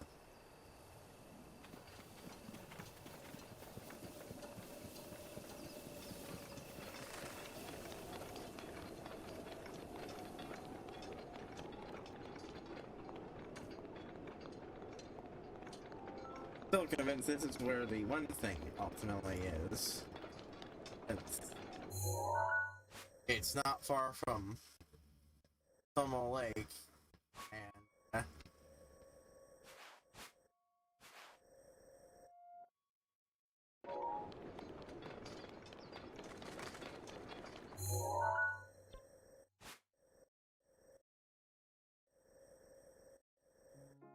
but it's possible I'll need to do a deep dive of those areas instead.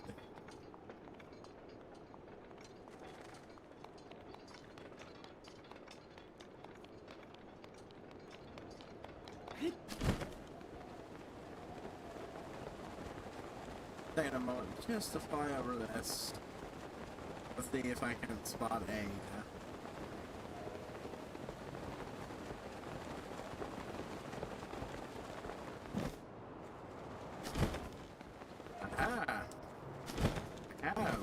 managed to spot something.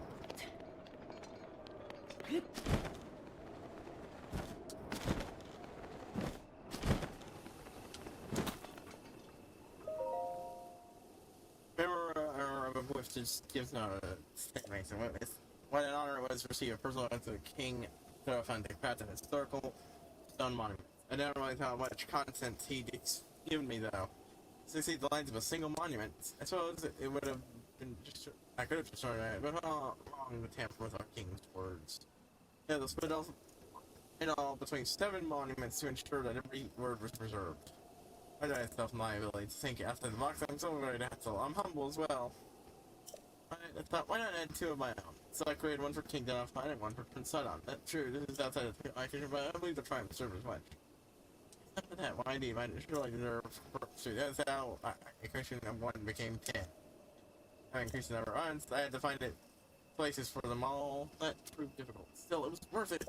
That I earned find these monuments, my name shall be earned forever, as it should be.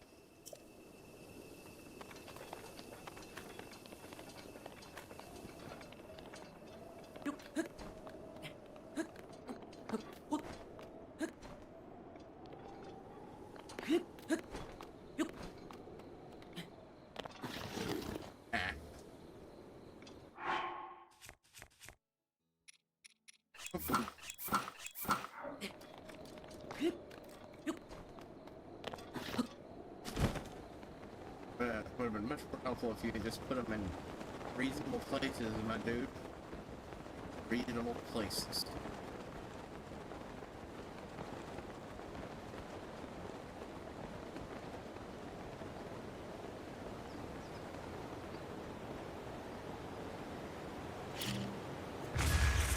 Okay, this is what they meant. In front of. They said in front of.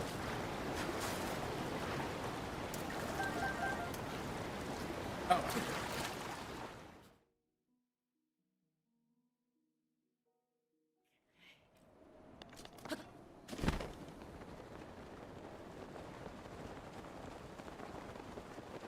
See, now I definitely should stock up on more bomb arrows. I'm gonna be using the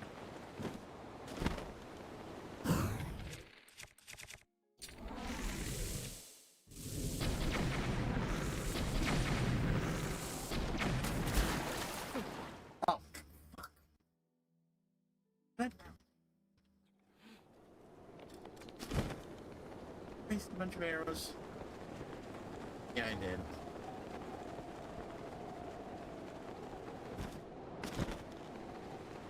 Yep.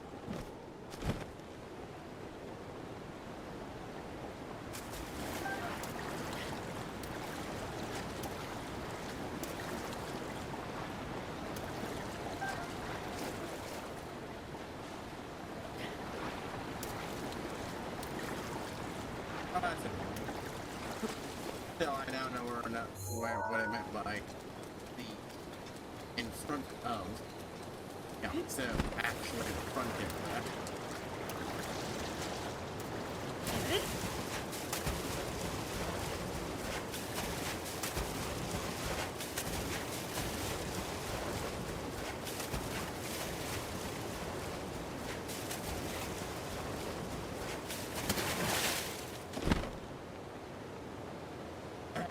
There we go.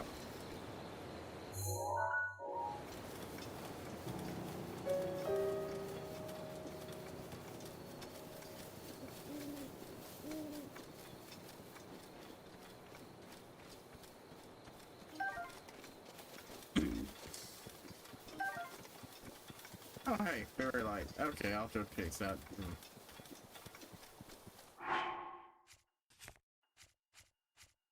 But yeah, ooh.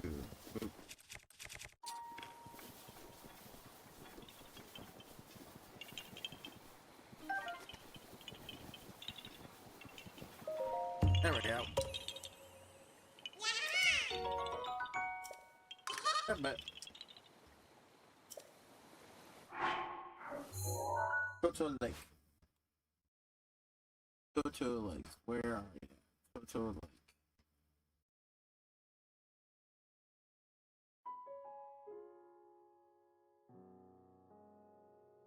Not seeing Toto Lake.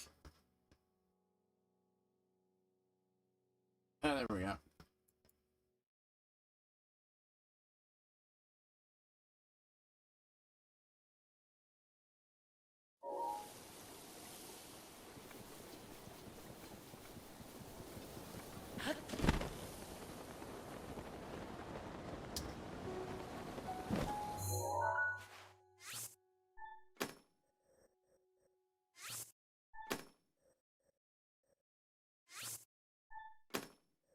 Boop.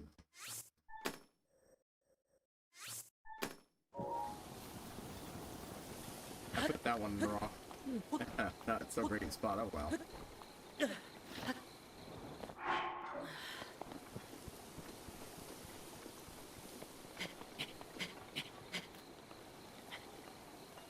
But yeah. Full capabilities are still unknown, but it's neat shit. Yeah, right, the labor bonus, that's right, that's what I was talking about. I thought I got distracted by playing the game. Anyways, back to story time. The whole, yeah. Upon reading it, in the background, because again, the GM was very fed up with it. Instead of making it a research thing, it became just a dedicated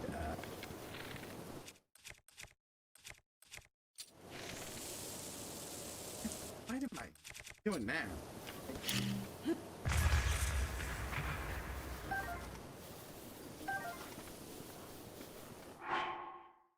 Okay.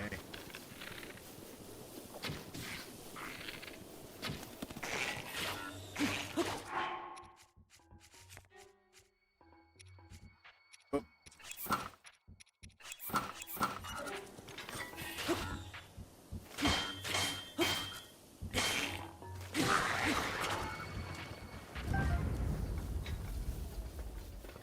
Nope.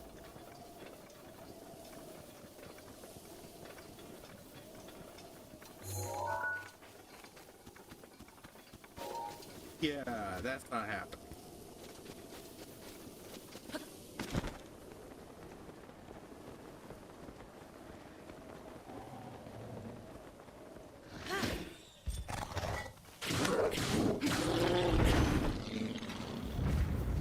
So, shooting stars are not a good thing to go run after when you're in a high up place.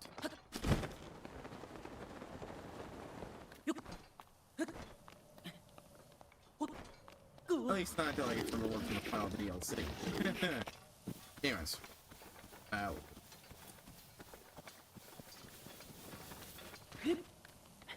As such, it mostly became revealed that the parts of the story that never gotten translated of the book of... Oh, you motherfucker. I'm angry at that. Good at kill just because I was wearing it. God damn.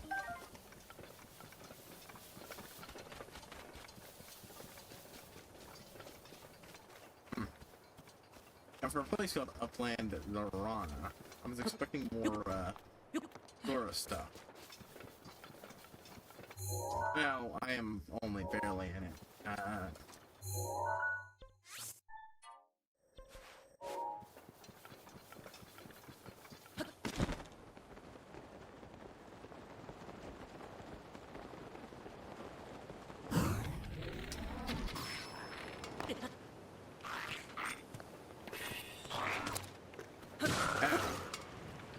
Boop boop.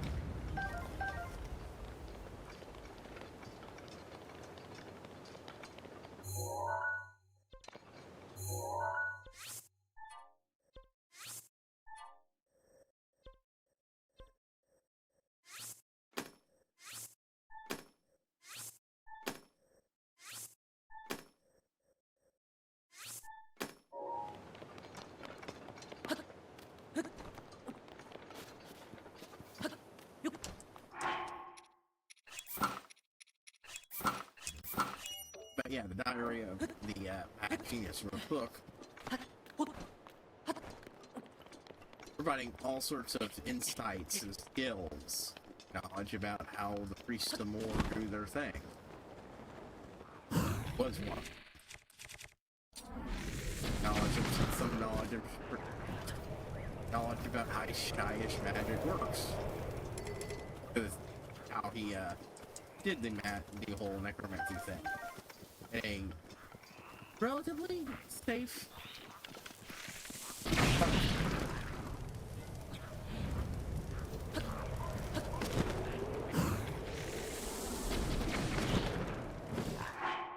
yeah, it's more like it. Boop, boop.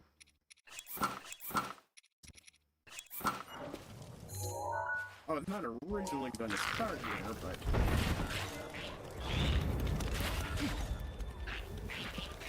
thought I was going to move and got pulled in that direction.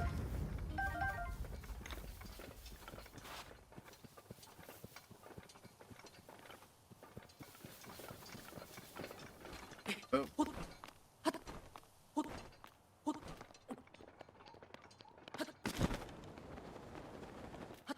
Yeah. Before I do anything else, I need to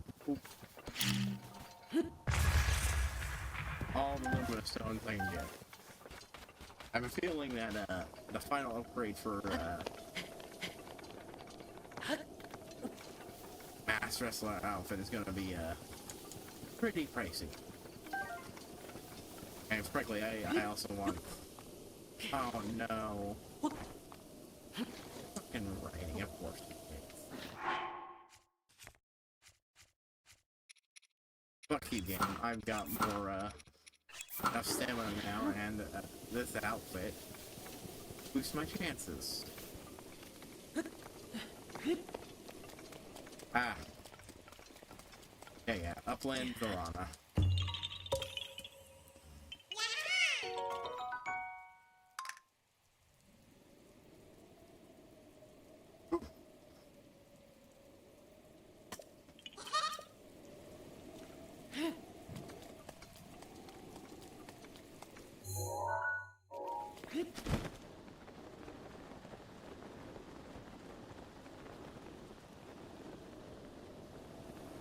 Sights on cast insights on finding undead and all sorts of very useful skills that immediately came in handy.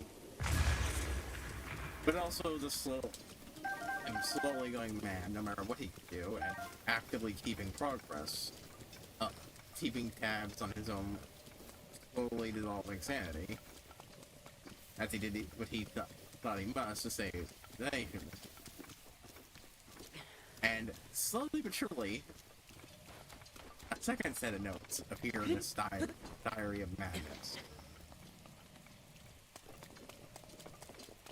Or that other guy thought like, oh, Vladimir Von, or Vlad von Constein? Yeah, it turns out he's the, one who supplied him with the initial source on necromantic shit. And was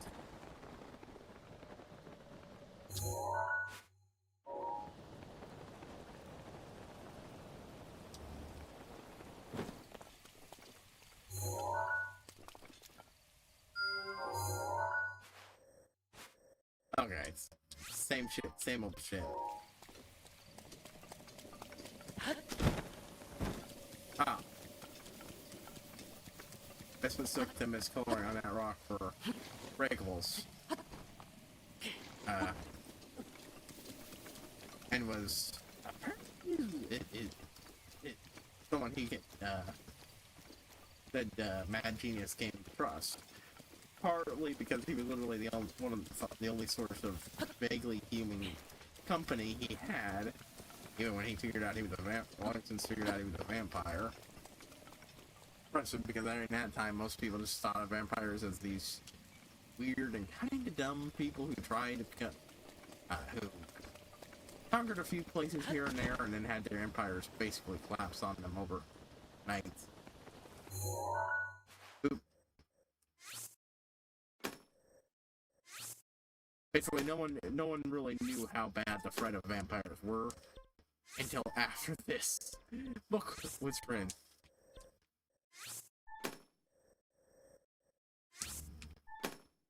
By the end of it, it's becoming abundantly clear the reason why Von Constein's being so helpful to add his own notes in the book is because this is in fact his own experiment to see if it's possible for a mortal to safely necromancy in any way, shape, or form. But even when the brightest of them couldn't do it,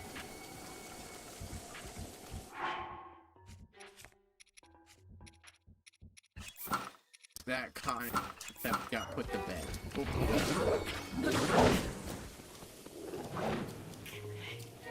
Well,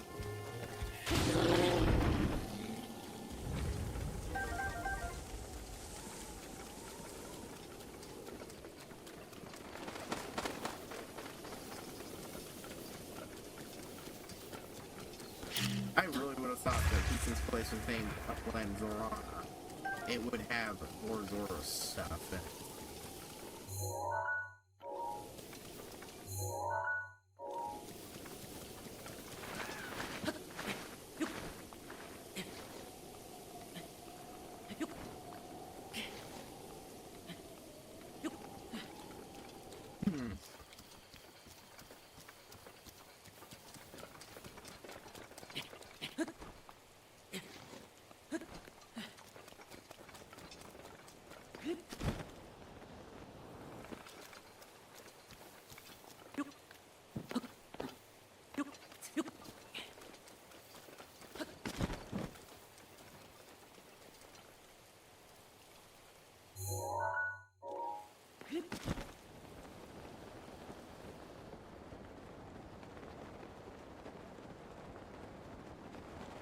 down. There we go.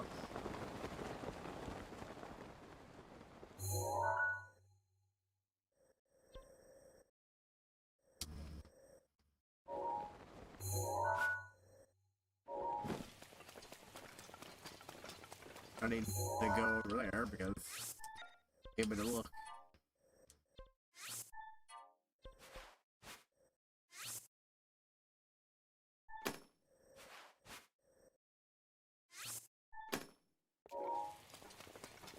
But yeah,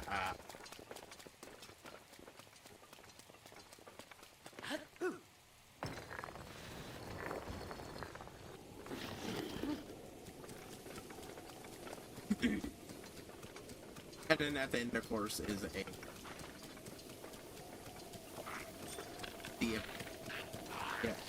appendix, the most minor part of the book, listing all the spells he created, all the incredibly dangerous, incredibly powerful spells. Just the sheer irony in the book is a hard lesson about how why fucking around this shit is actually a horrible idea, and you really shouldn't fucking do it. It's not a safe route to power in any way, shape, or form. You dingus.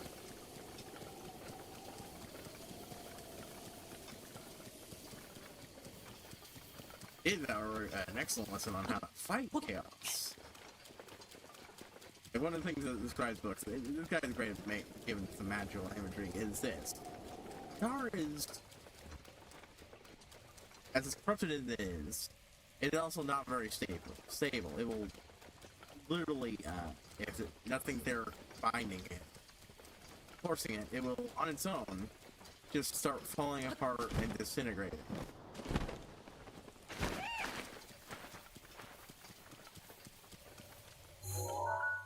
I can just barely see that dragon tail.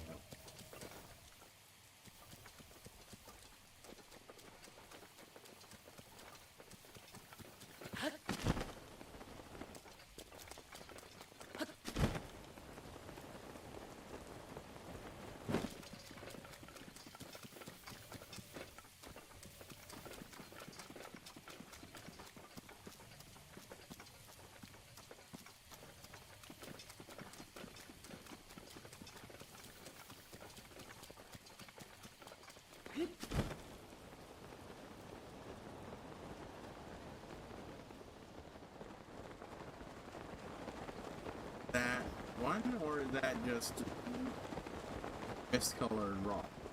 Blue rock. That's just blue rock. Oh. Or luminous stone.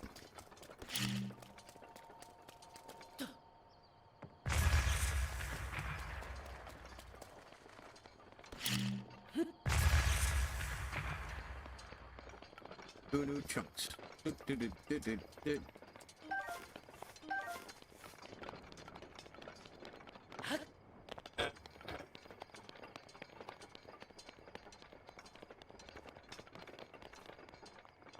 Alright, I don't need to climb all the way up there since that's just wall. Oop.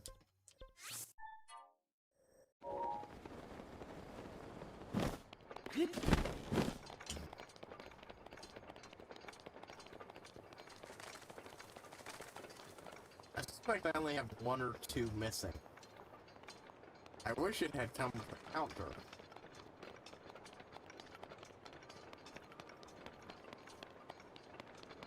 Tell me how many I've gone.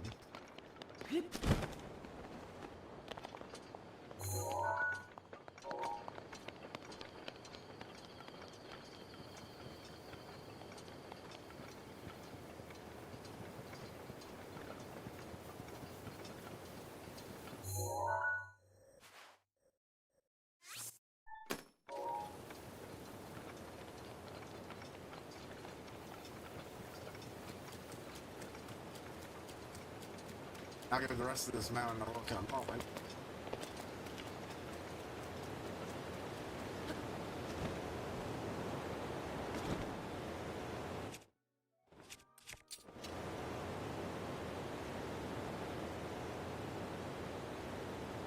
There we go.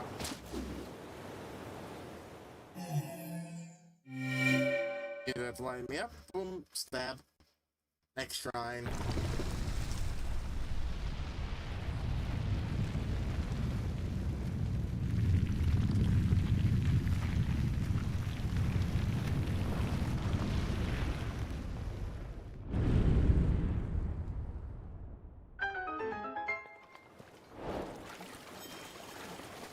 Yeah, that one was fairly obvious. Look there, and now it's time to give this entire area. I looked around real spawn, but I don't think I looked hard enough. Oop.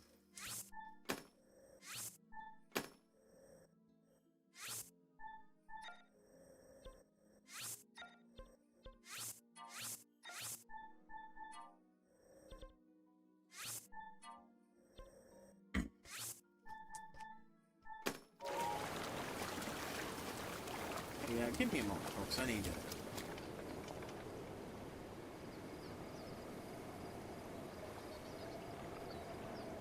But he found a way of making it incredibly stable by wrapping it around on itself in such a way that the various forces pulling it apart are instead keeping it stable.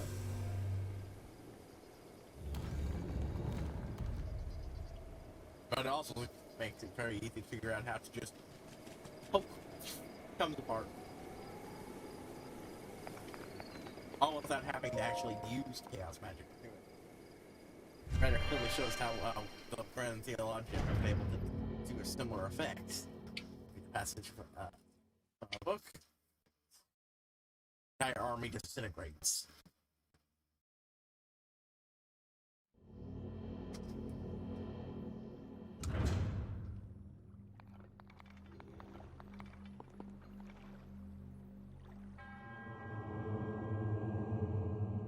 I guess. Okay. On here.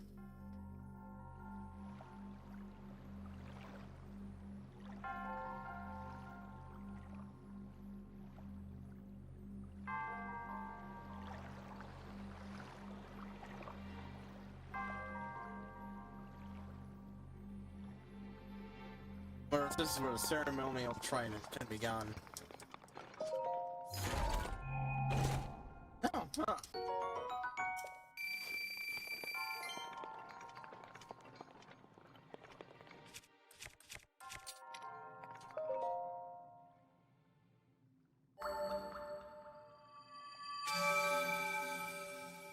Yeah, well, right at this time, blah, blah, blah.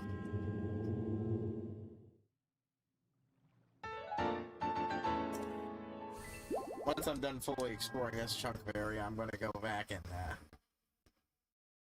hit up a goddess shrine, eh?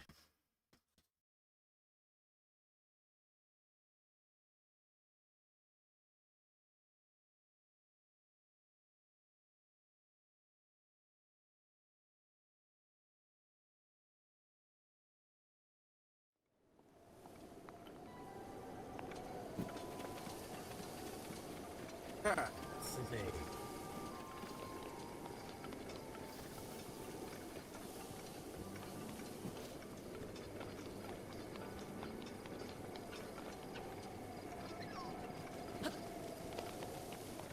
Close enough I can hear Zora main thing. Just vaguely in the, just a bit in the background.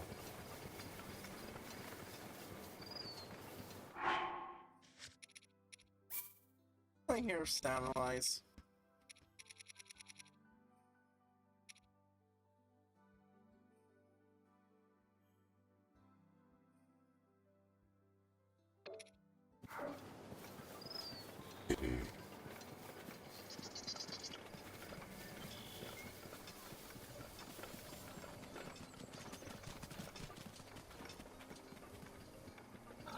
First I'll explore up here.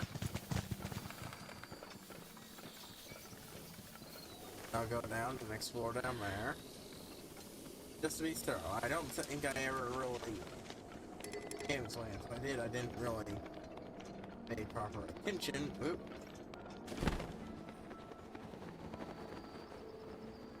No, this way doesn't go very far, neither to that way. I don't see it.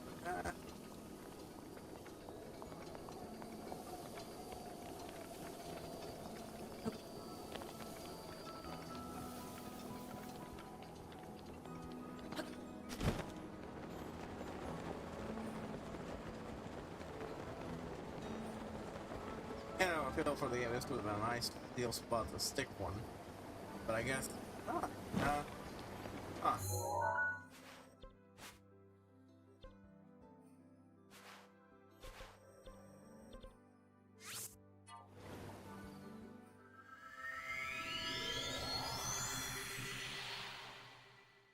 From there, two interesting sets of events occur. As the one of the things players had decided to do was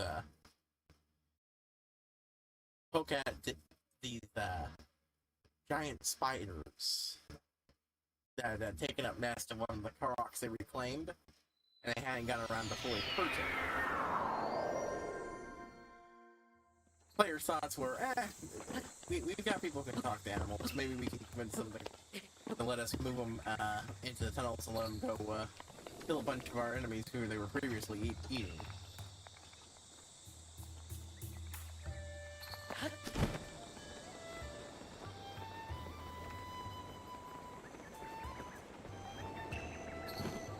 While we deal with other shit.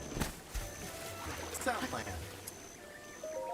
Except it turns out it's a fairly intelligent hive mind.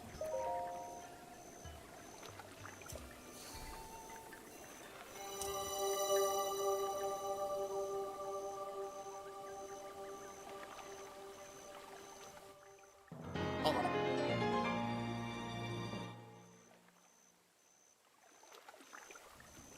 Alright. It's a fairly intelligent hive mind. And thus a deal struck to give it a safe place to live while it does the previously established plan.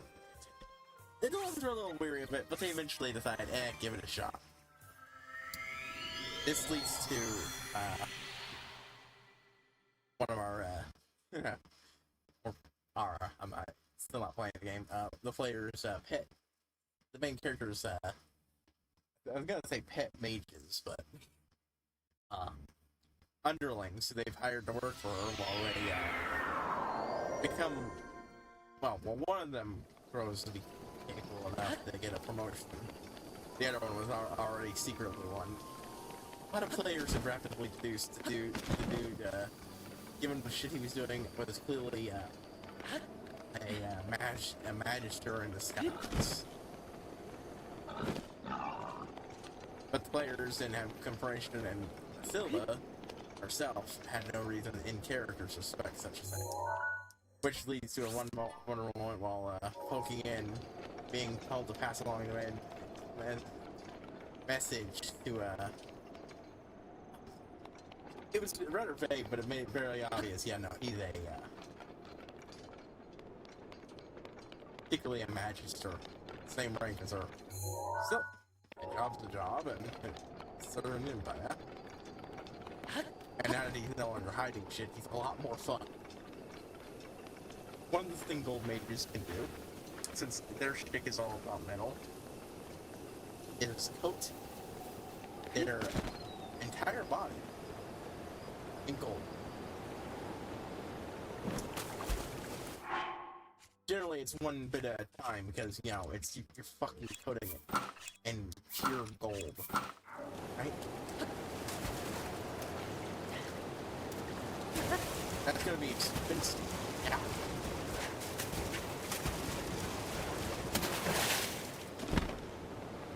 That's gonna be expensive and costly. It's fucking gold, you know?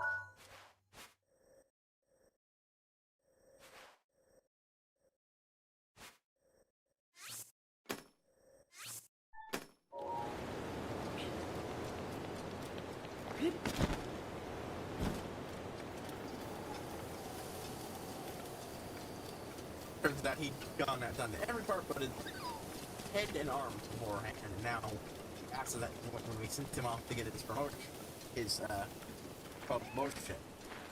I couldn't do the thing. It didn't register the thing.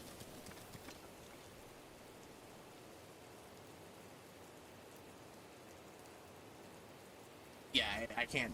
My fingers aren't working well enough on the thing right now. His promotion. You know, looking at that in front of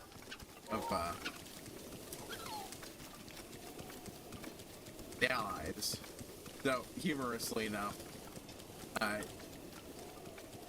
think since I'll get the promotion, it's done via a method that leaves him never quite sure if we actually know he's been fucking with us or not.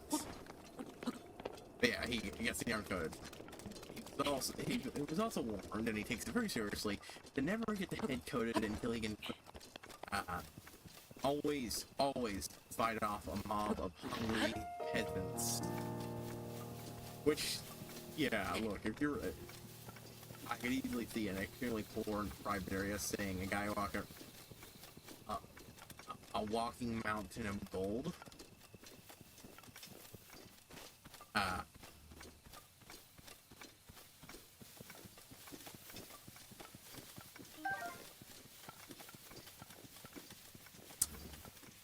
Deciding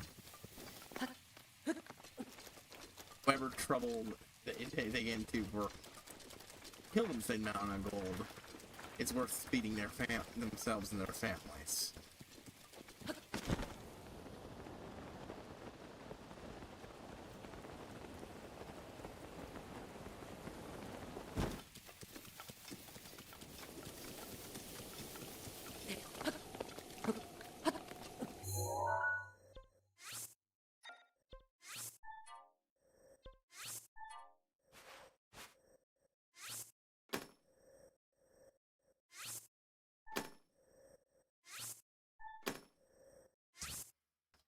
There's either a shrine up here or a monster of some sort.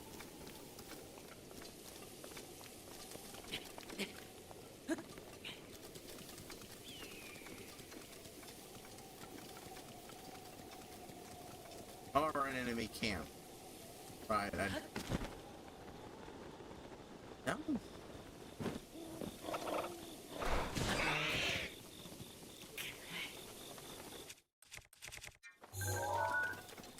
Really?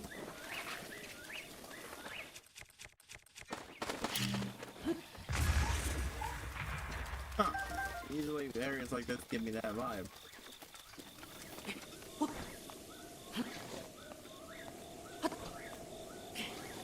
That being said, this is definitely getting to give me the feeling that I'm not going to find it up here. And I'm feeling mostly because I realized they only appear in the blue rocks.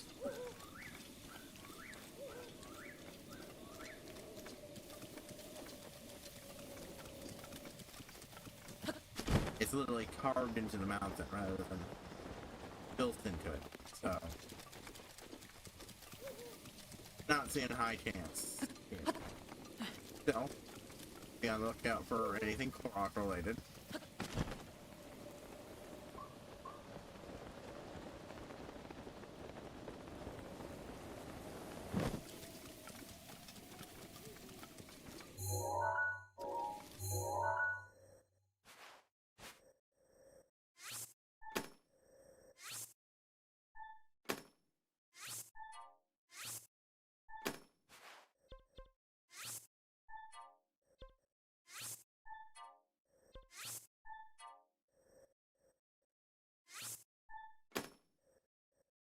Which means it really would have only been around these areas.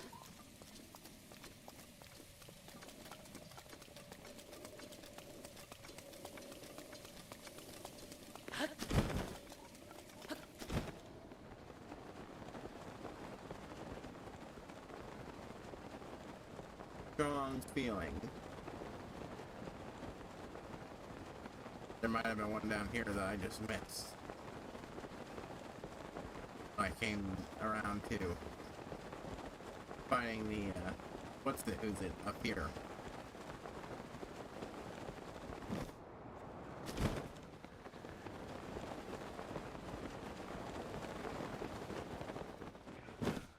Nope. largest glowing rock. I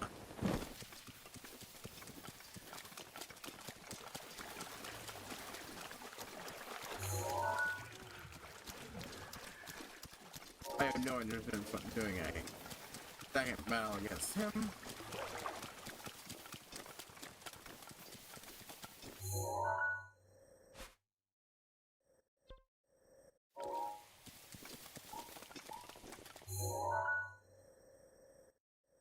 Probably best to look around this area some, but eventually I'm going to run out of plausible spots because I'm going to run out of Blue Rock Mountains.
Man, they just have all sorts of loot up here.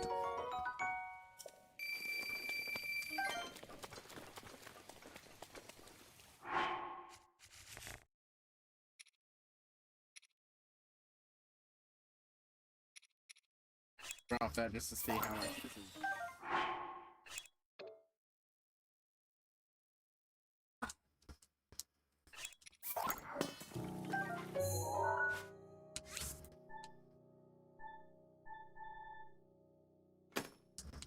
Definitely marking that one down.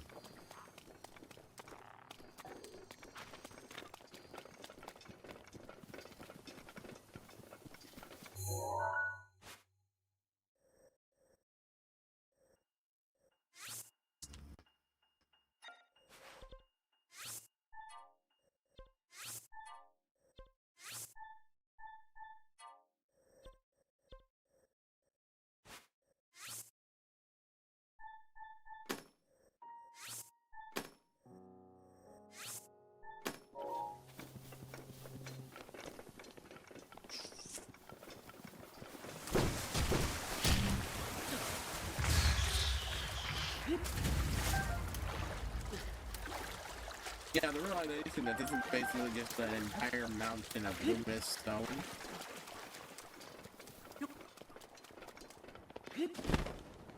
Definitely an interesting. Oh! I must have skipped this on my last way through here.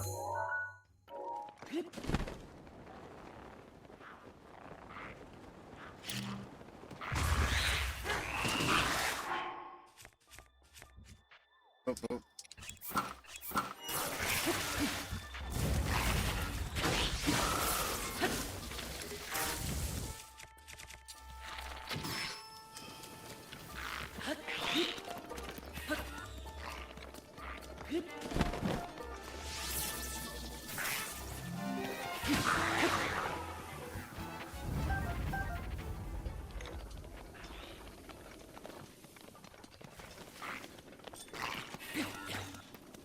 Come on, you son of a bitch.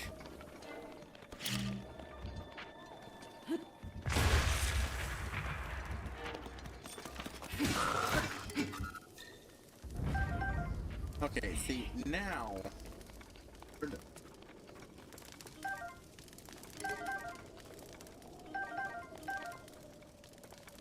Oh, I was gonna grab it now, then but I guess I must have really launched it somewhere. Oh well.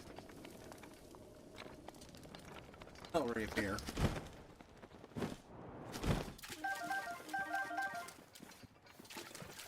right along the path, but I must have just completely bypassed this section. Hero of the Zora, Part 1, The Eternal Zora's Domain, Sold by King Duffam. Civilized learners since ancient times with an abundance of pure, clean water. Speaking of about the such water, the Zora gathered here. Thus are the legends. As you know, the domain was born 10,000 years ago. Well, that's not a more recent.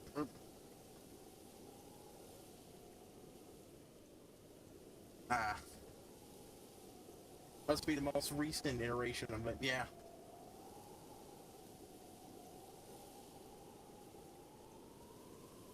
With finding that one, I'm going to go ahead and say I probably only have one left.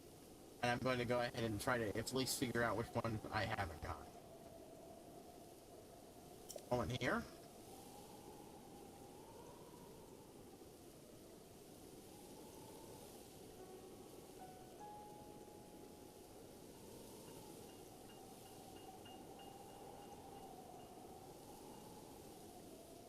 I was actually going to look at the writing, but I just realized that this does not show what's actually written there.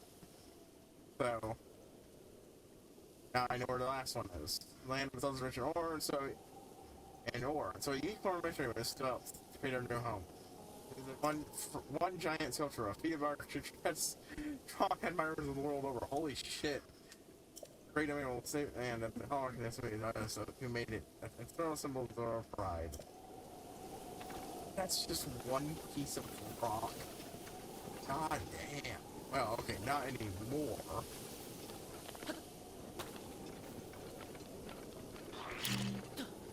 Man, these guys just have weapons everywhere in this area. Holy shit.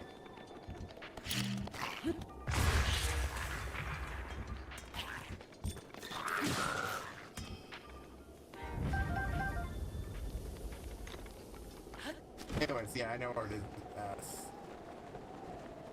Somewhat. What? No.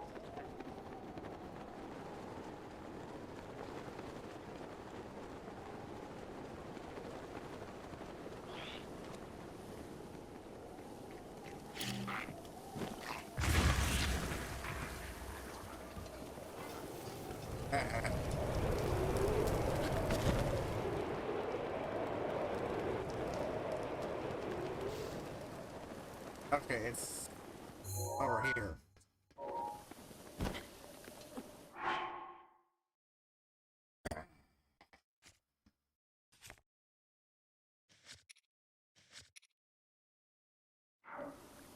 That's good.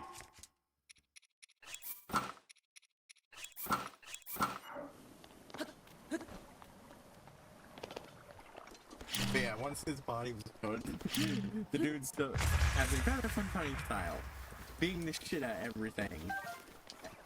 He's the brawler with his gold eye. It's great. Just like, okay, how are you gonna fight these things? Beats the shit out. You know what?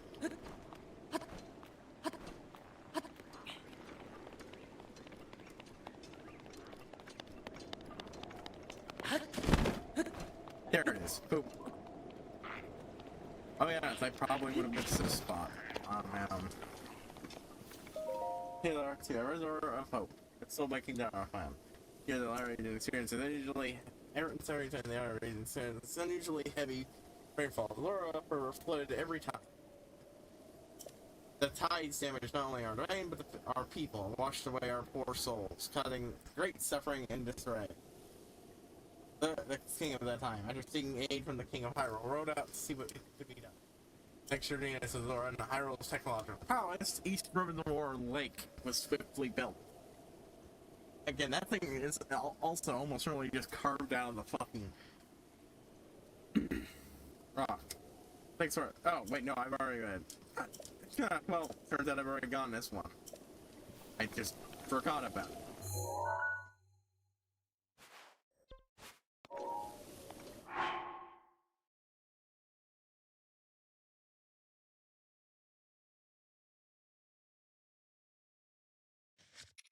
See, that was part of what I was worried about. A monument is down by the water. Okay, know that one.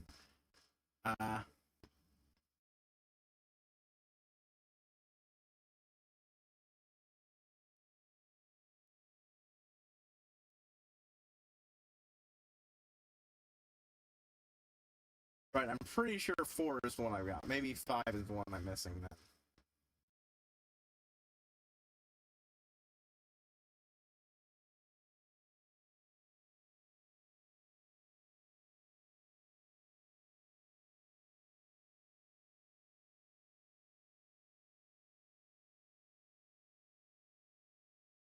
Must be what I'm missing. Then. All the other ones I recognize, but 5, no.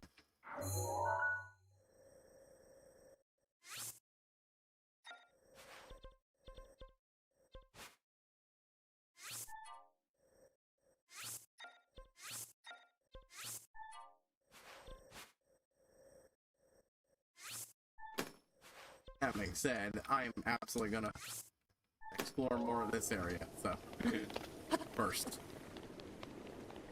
I'm gonna finish the quest before today's over, but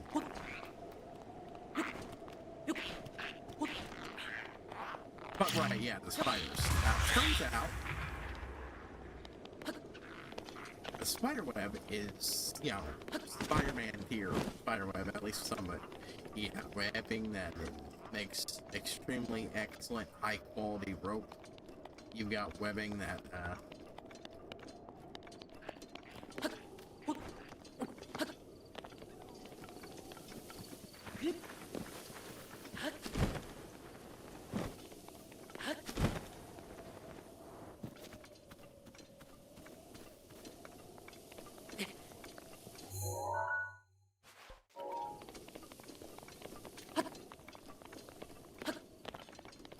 I forget what the other webbing was, but it was equally as good for other things.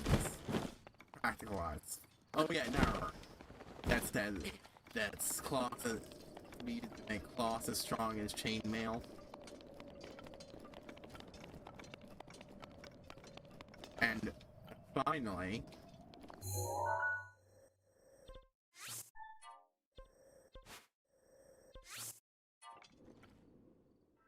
it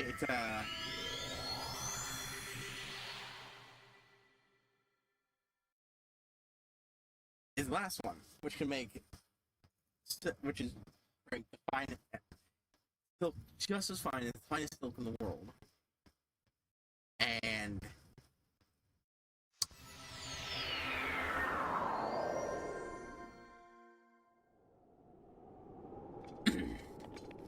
it's vastly more durable, so you never have to worry about your fine silks tearing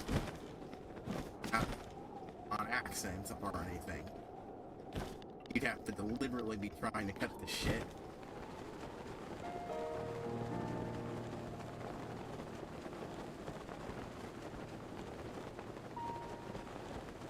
Wait, is it? Okay, it's either... No, I definitely already got this one, yeah.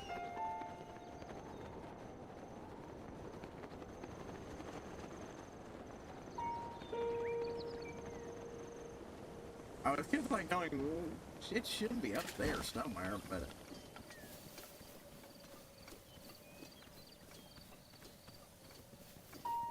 Oh, was it made by...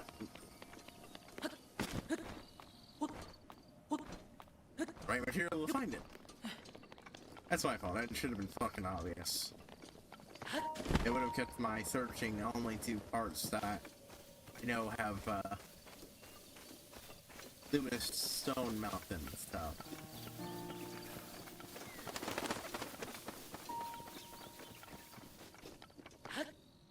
Here's the last one.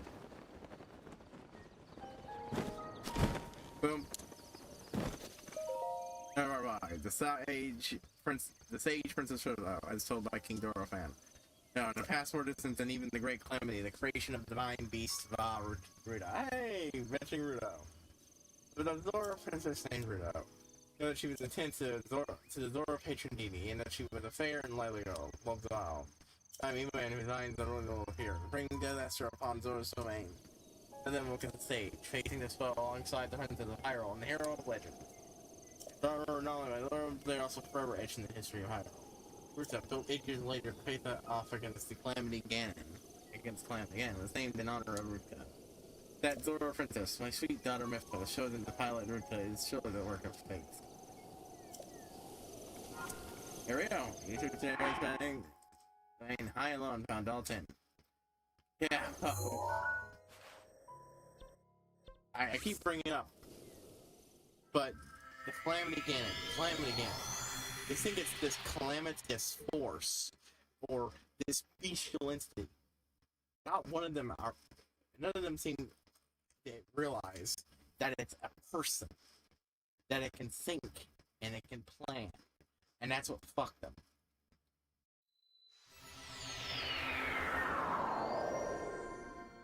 Ganon was not prepared for a technologically Magitech army to come up and fuck his shit.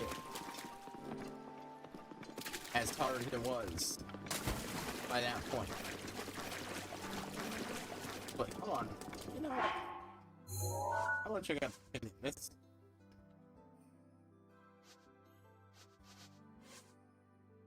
I want to see what we got.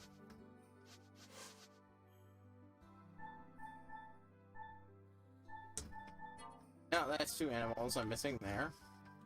Whole host of them, but there's also entire chunks of this world I haven't seen yet. And stuff that's just incredibly hard to get pictures of.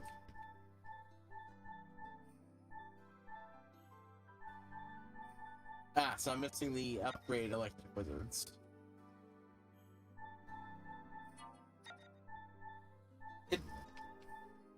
Oh my god, I've never taken a picture of an ice chew.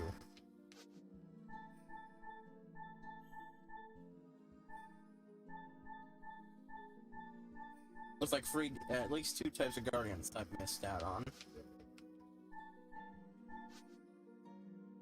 Oh my god, I forgot to get a picture of Butterfly Ganon. Oh my god, I fucked up. Oh, thank god.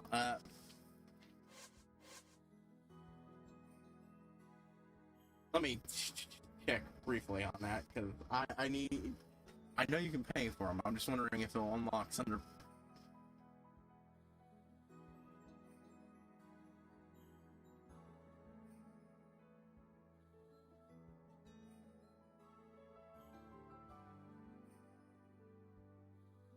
I was still focused on actually fighting him. All we had to do was follow the damn train, CJ.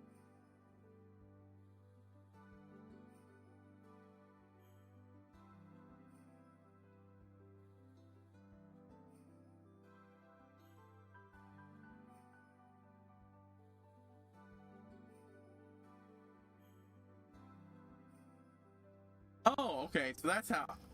I never even poked into, but apparently each type of enemy has a subcategory. Ah. So it's not as random as I thought. Oh, that's each has a category and their expensive and a price, and elite enemy pictures is 500, and you only unlock it after you beat the game. So that's not happening anytime soon.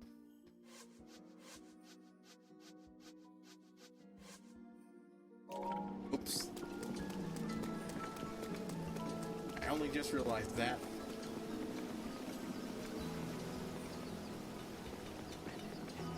Anyways, right. Yeah. So that's going to blow up the trading world. Shortly after that, a confluence of events leads to the king wanting to hand out Grumble swords. Not something dwarves do lightly. Each and every, oh, I didn't even notice that was there. Each and every, a leader of each and every group that contributed to human group that contributed to the saving of the retaking of the Carl. Grummel being one of the strongest metals in the setting, second only to Glimmerl, and which no one knows how to make anymore, and it's just for fun. Much more for pure Glimmerl. Like Link. It would seem you to check those on screen. You know what was running on them. And since the guy who was in charge of the Starling Force gave a name, which a fake name, which is always used for a way of telling people, hey, fuck off, stop, don't bother looking for me. But it's like, oh, you mean that guy? No, he's the next town over. And he's like, oh, you mean that guy? Yeah, he's the next town. Basically that. History, culture, folklore, and various tricks. Acts of the proud Zora people. It's all here. Erika, thanks to you, I've got the Virgin Really Alliance. Thank you, Diamond reward you. Diamond!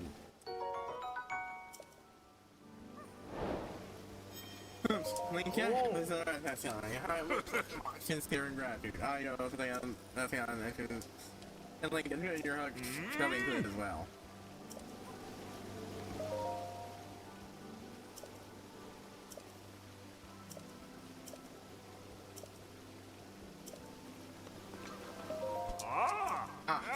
I thought that would give me the fucking, well, I'm definitely not figuring this one out on my own, and I want that helmet. I thought that's what it would give me. Not a diamond, though. Diamond. That's gonna be very helpful funding me, my adventures in this game. Alright.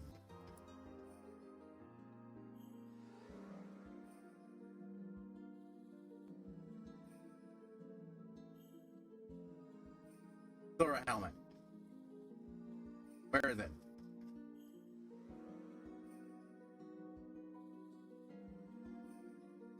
And increase the blah blah blah.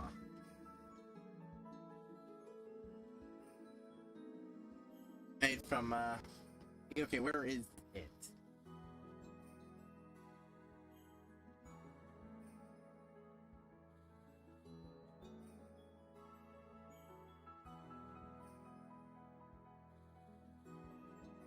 I'm annoyed. I was right. I just didn't fucking see it. I looked there multiple times. I'm glad I looked it up, because I would not have been able to fucking find the thing otherwise.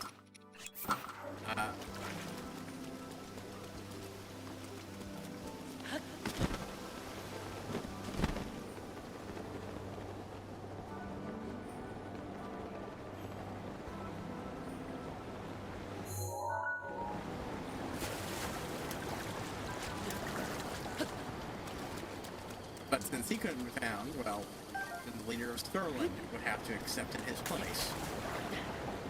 Which meant going to talk to the old boss.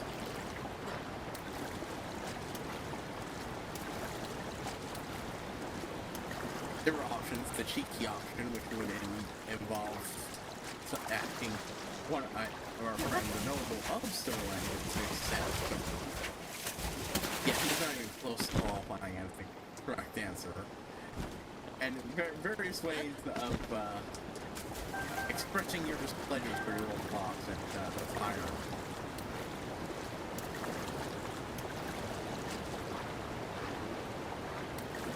Damn it.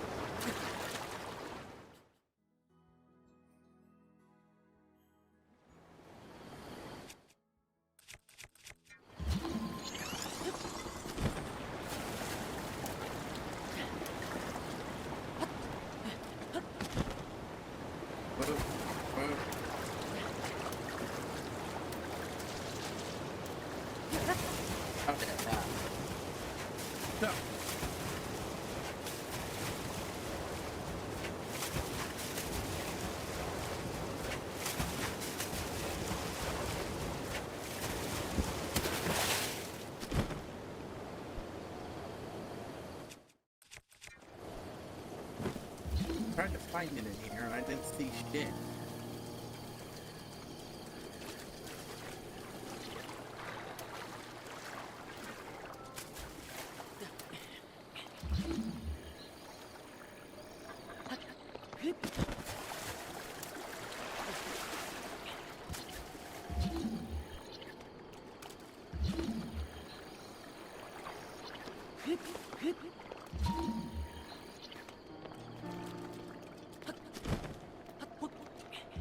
Oh.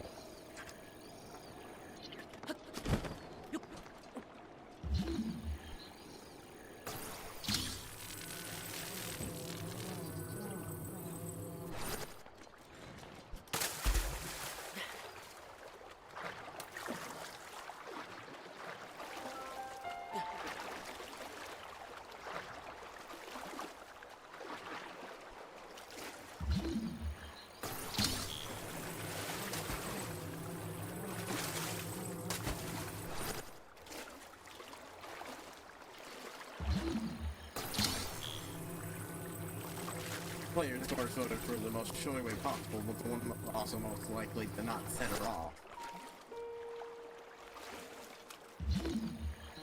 And that is being flown there on a gyroprop right up to wherever she is, with a detachment of royal guards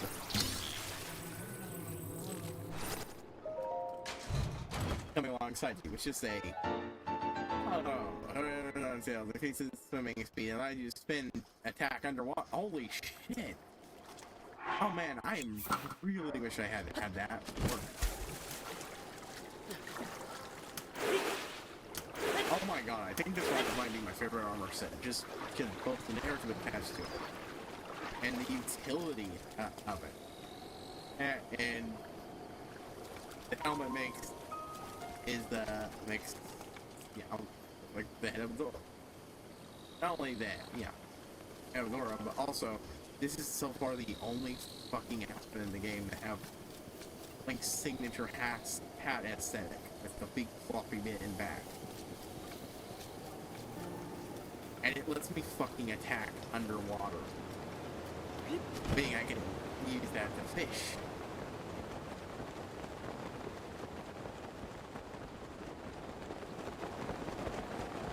Excellent. Excellent. I'm glad I found it. That was annoying. Right, okay. Let's upgrade it and see what set bonus we get.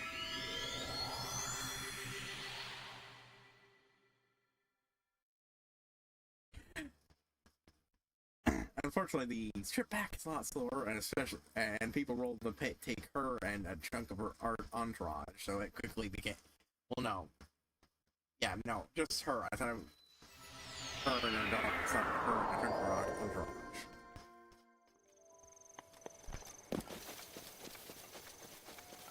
However, some notable things. By this point, the main character has gotten good enough with their understanding the magic to be able to read people, to be like an empath, and quickly comes to the conclusion that this girl is 100% convinced she's going to die. And it becomes quickly apparent while on the way to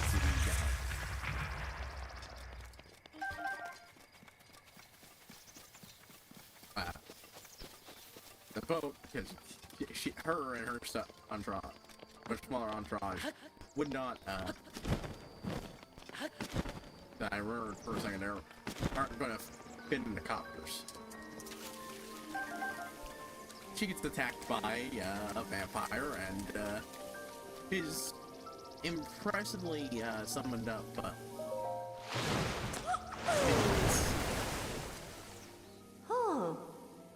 Our guard proceed to just fail to be useful in any way, shape, or form.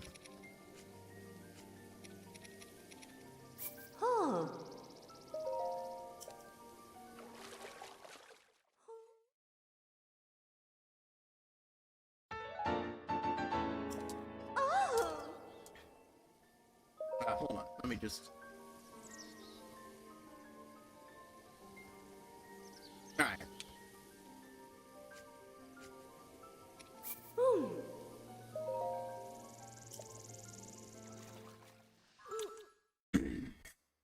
There we go. We'll see if that has given me any more stuff. And I've gone just enough Hardy Bass to upgrade to the 12.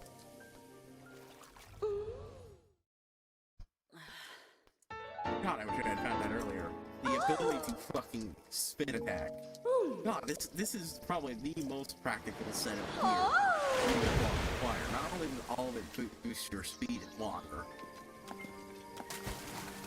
I really hope the Gorons give me something similar, since traditionally the Gorons, well, okay, the Gorons don't give you shit gear as often as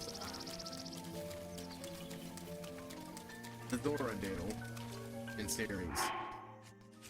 Zora geared, swim, dash, speed, stamina up. So basically, like I thought, it means that swimming quickly isn't as costly. I'm gonna go demo this in the nearby water.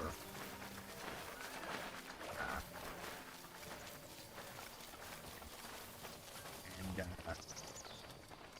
through this, it's helping helping the X-Boss.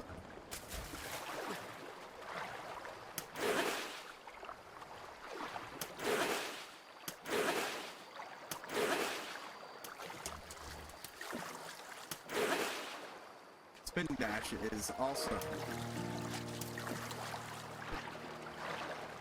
Yeah, see, oh my fucking god. Pretty much every time I went in the water in this game, it just got made immensely fucking better.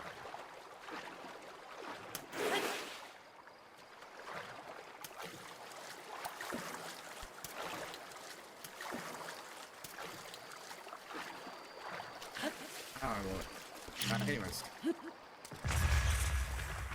And this leads to the whole attack thing and dealing with an MP and the one person I find like see, one of the things players did after they were fired was make sure to append a letter telling her, oh, you can always ask us for advice.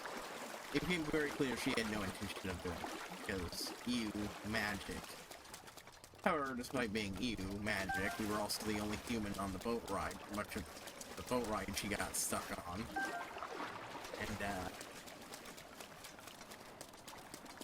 whether she wanted to or not, I'm making sure.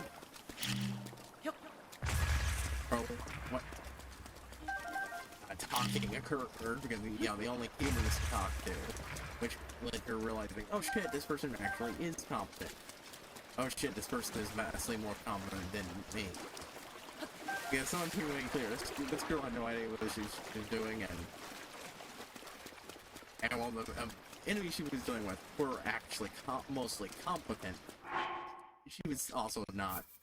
She had no idea what she was doing in regards to the undead. You did. Especially now.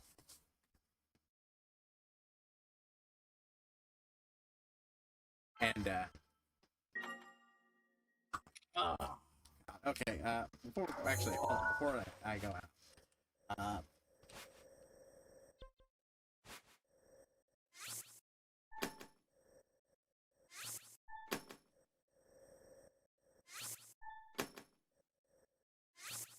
I'll get that done,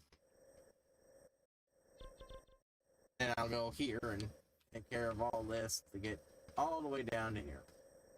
In which case, that just leaves this area. So, over here. God.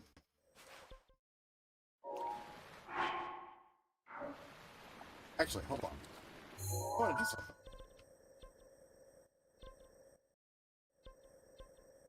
Nah. I like Zora here being blue. I was gonna see about dyeing it. I might still look at what the dyes look like next time, but yeah.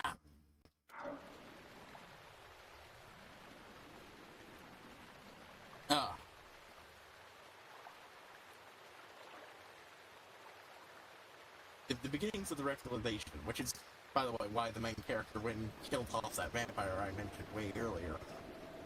Reclamation with her old idiot boss, as well as learning how badly she fucked up firing houses. It's great. Excellent. Best way to rub it in. It just makes it very clear. I fucked up on every way when I fired you.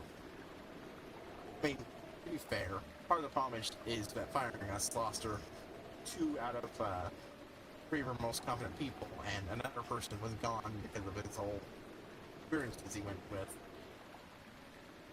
Yeah, that one got replaced with a useless idiot too. Anyways. And I will see you all with this next week, and tomorrow I'm finally going to get around to watching that Super Mario Wonder Direct. Y'all next time.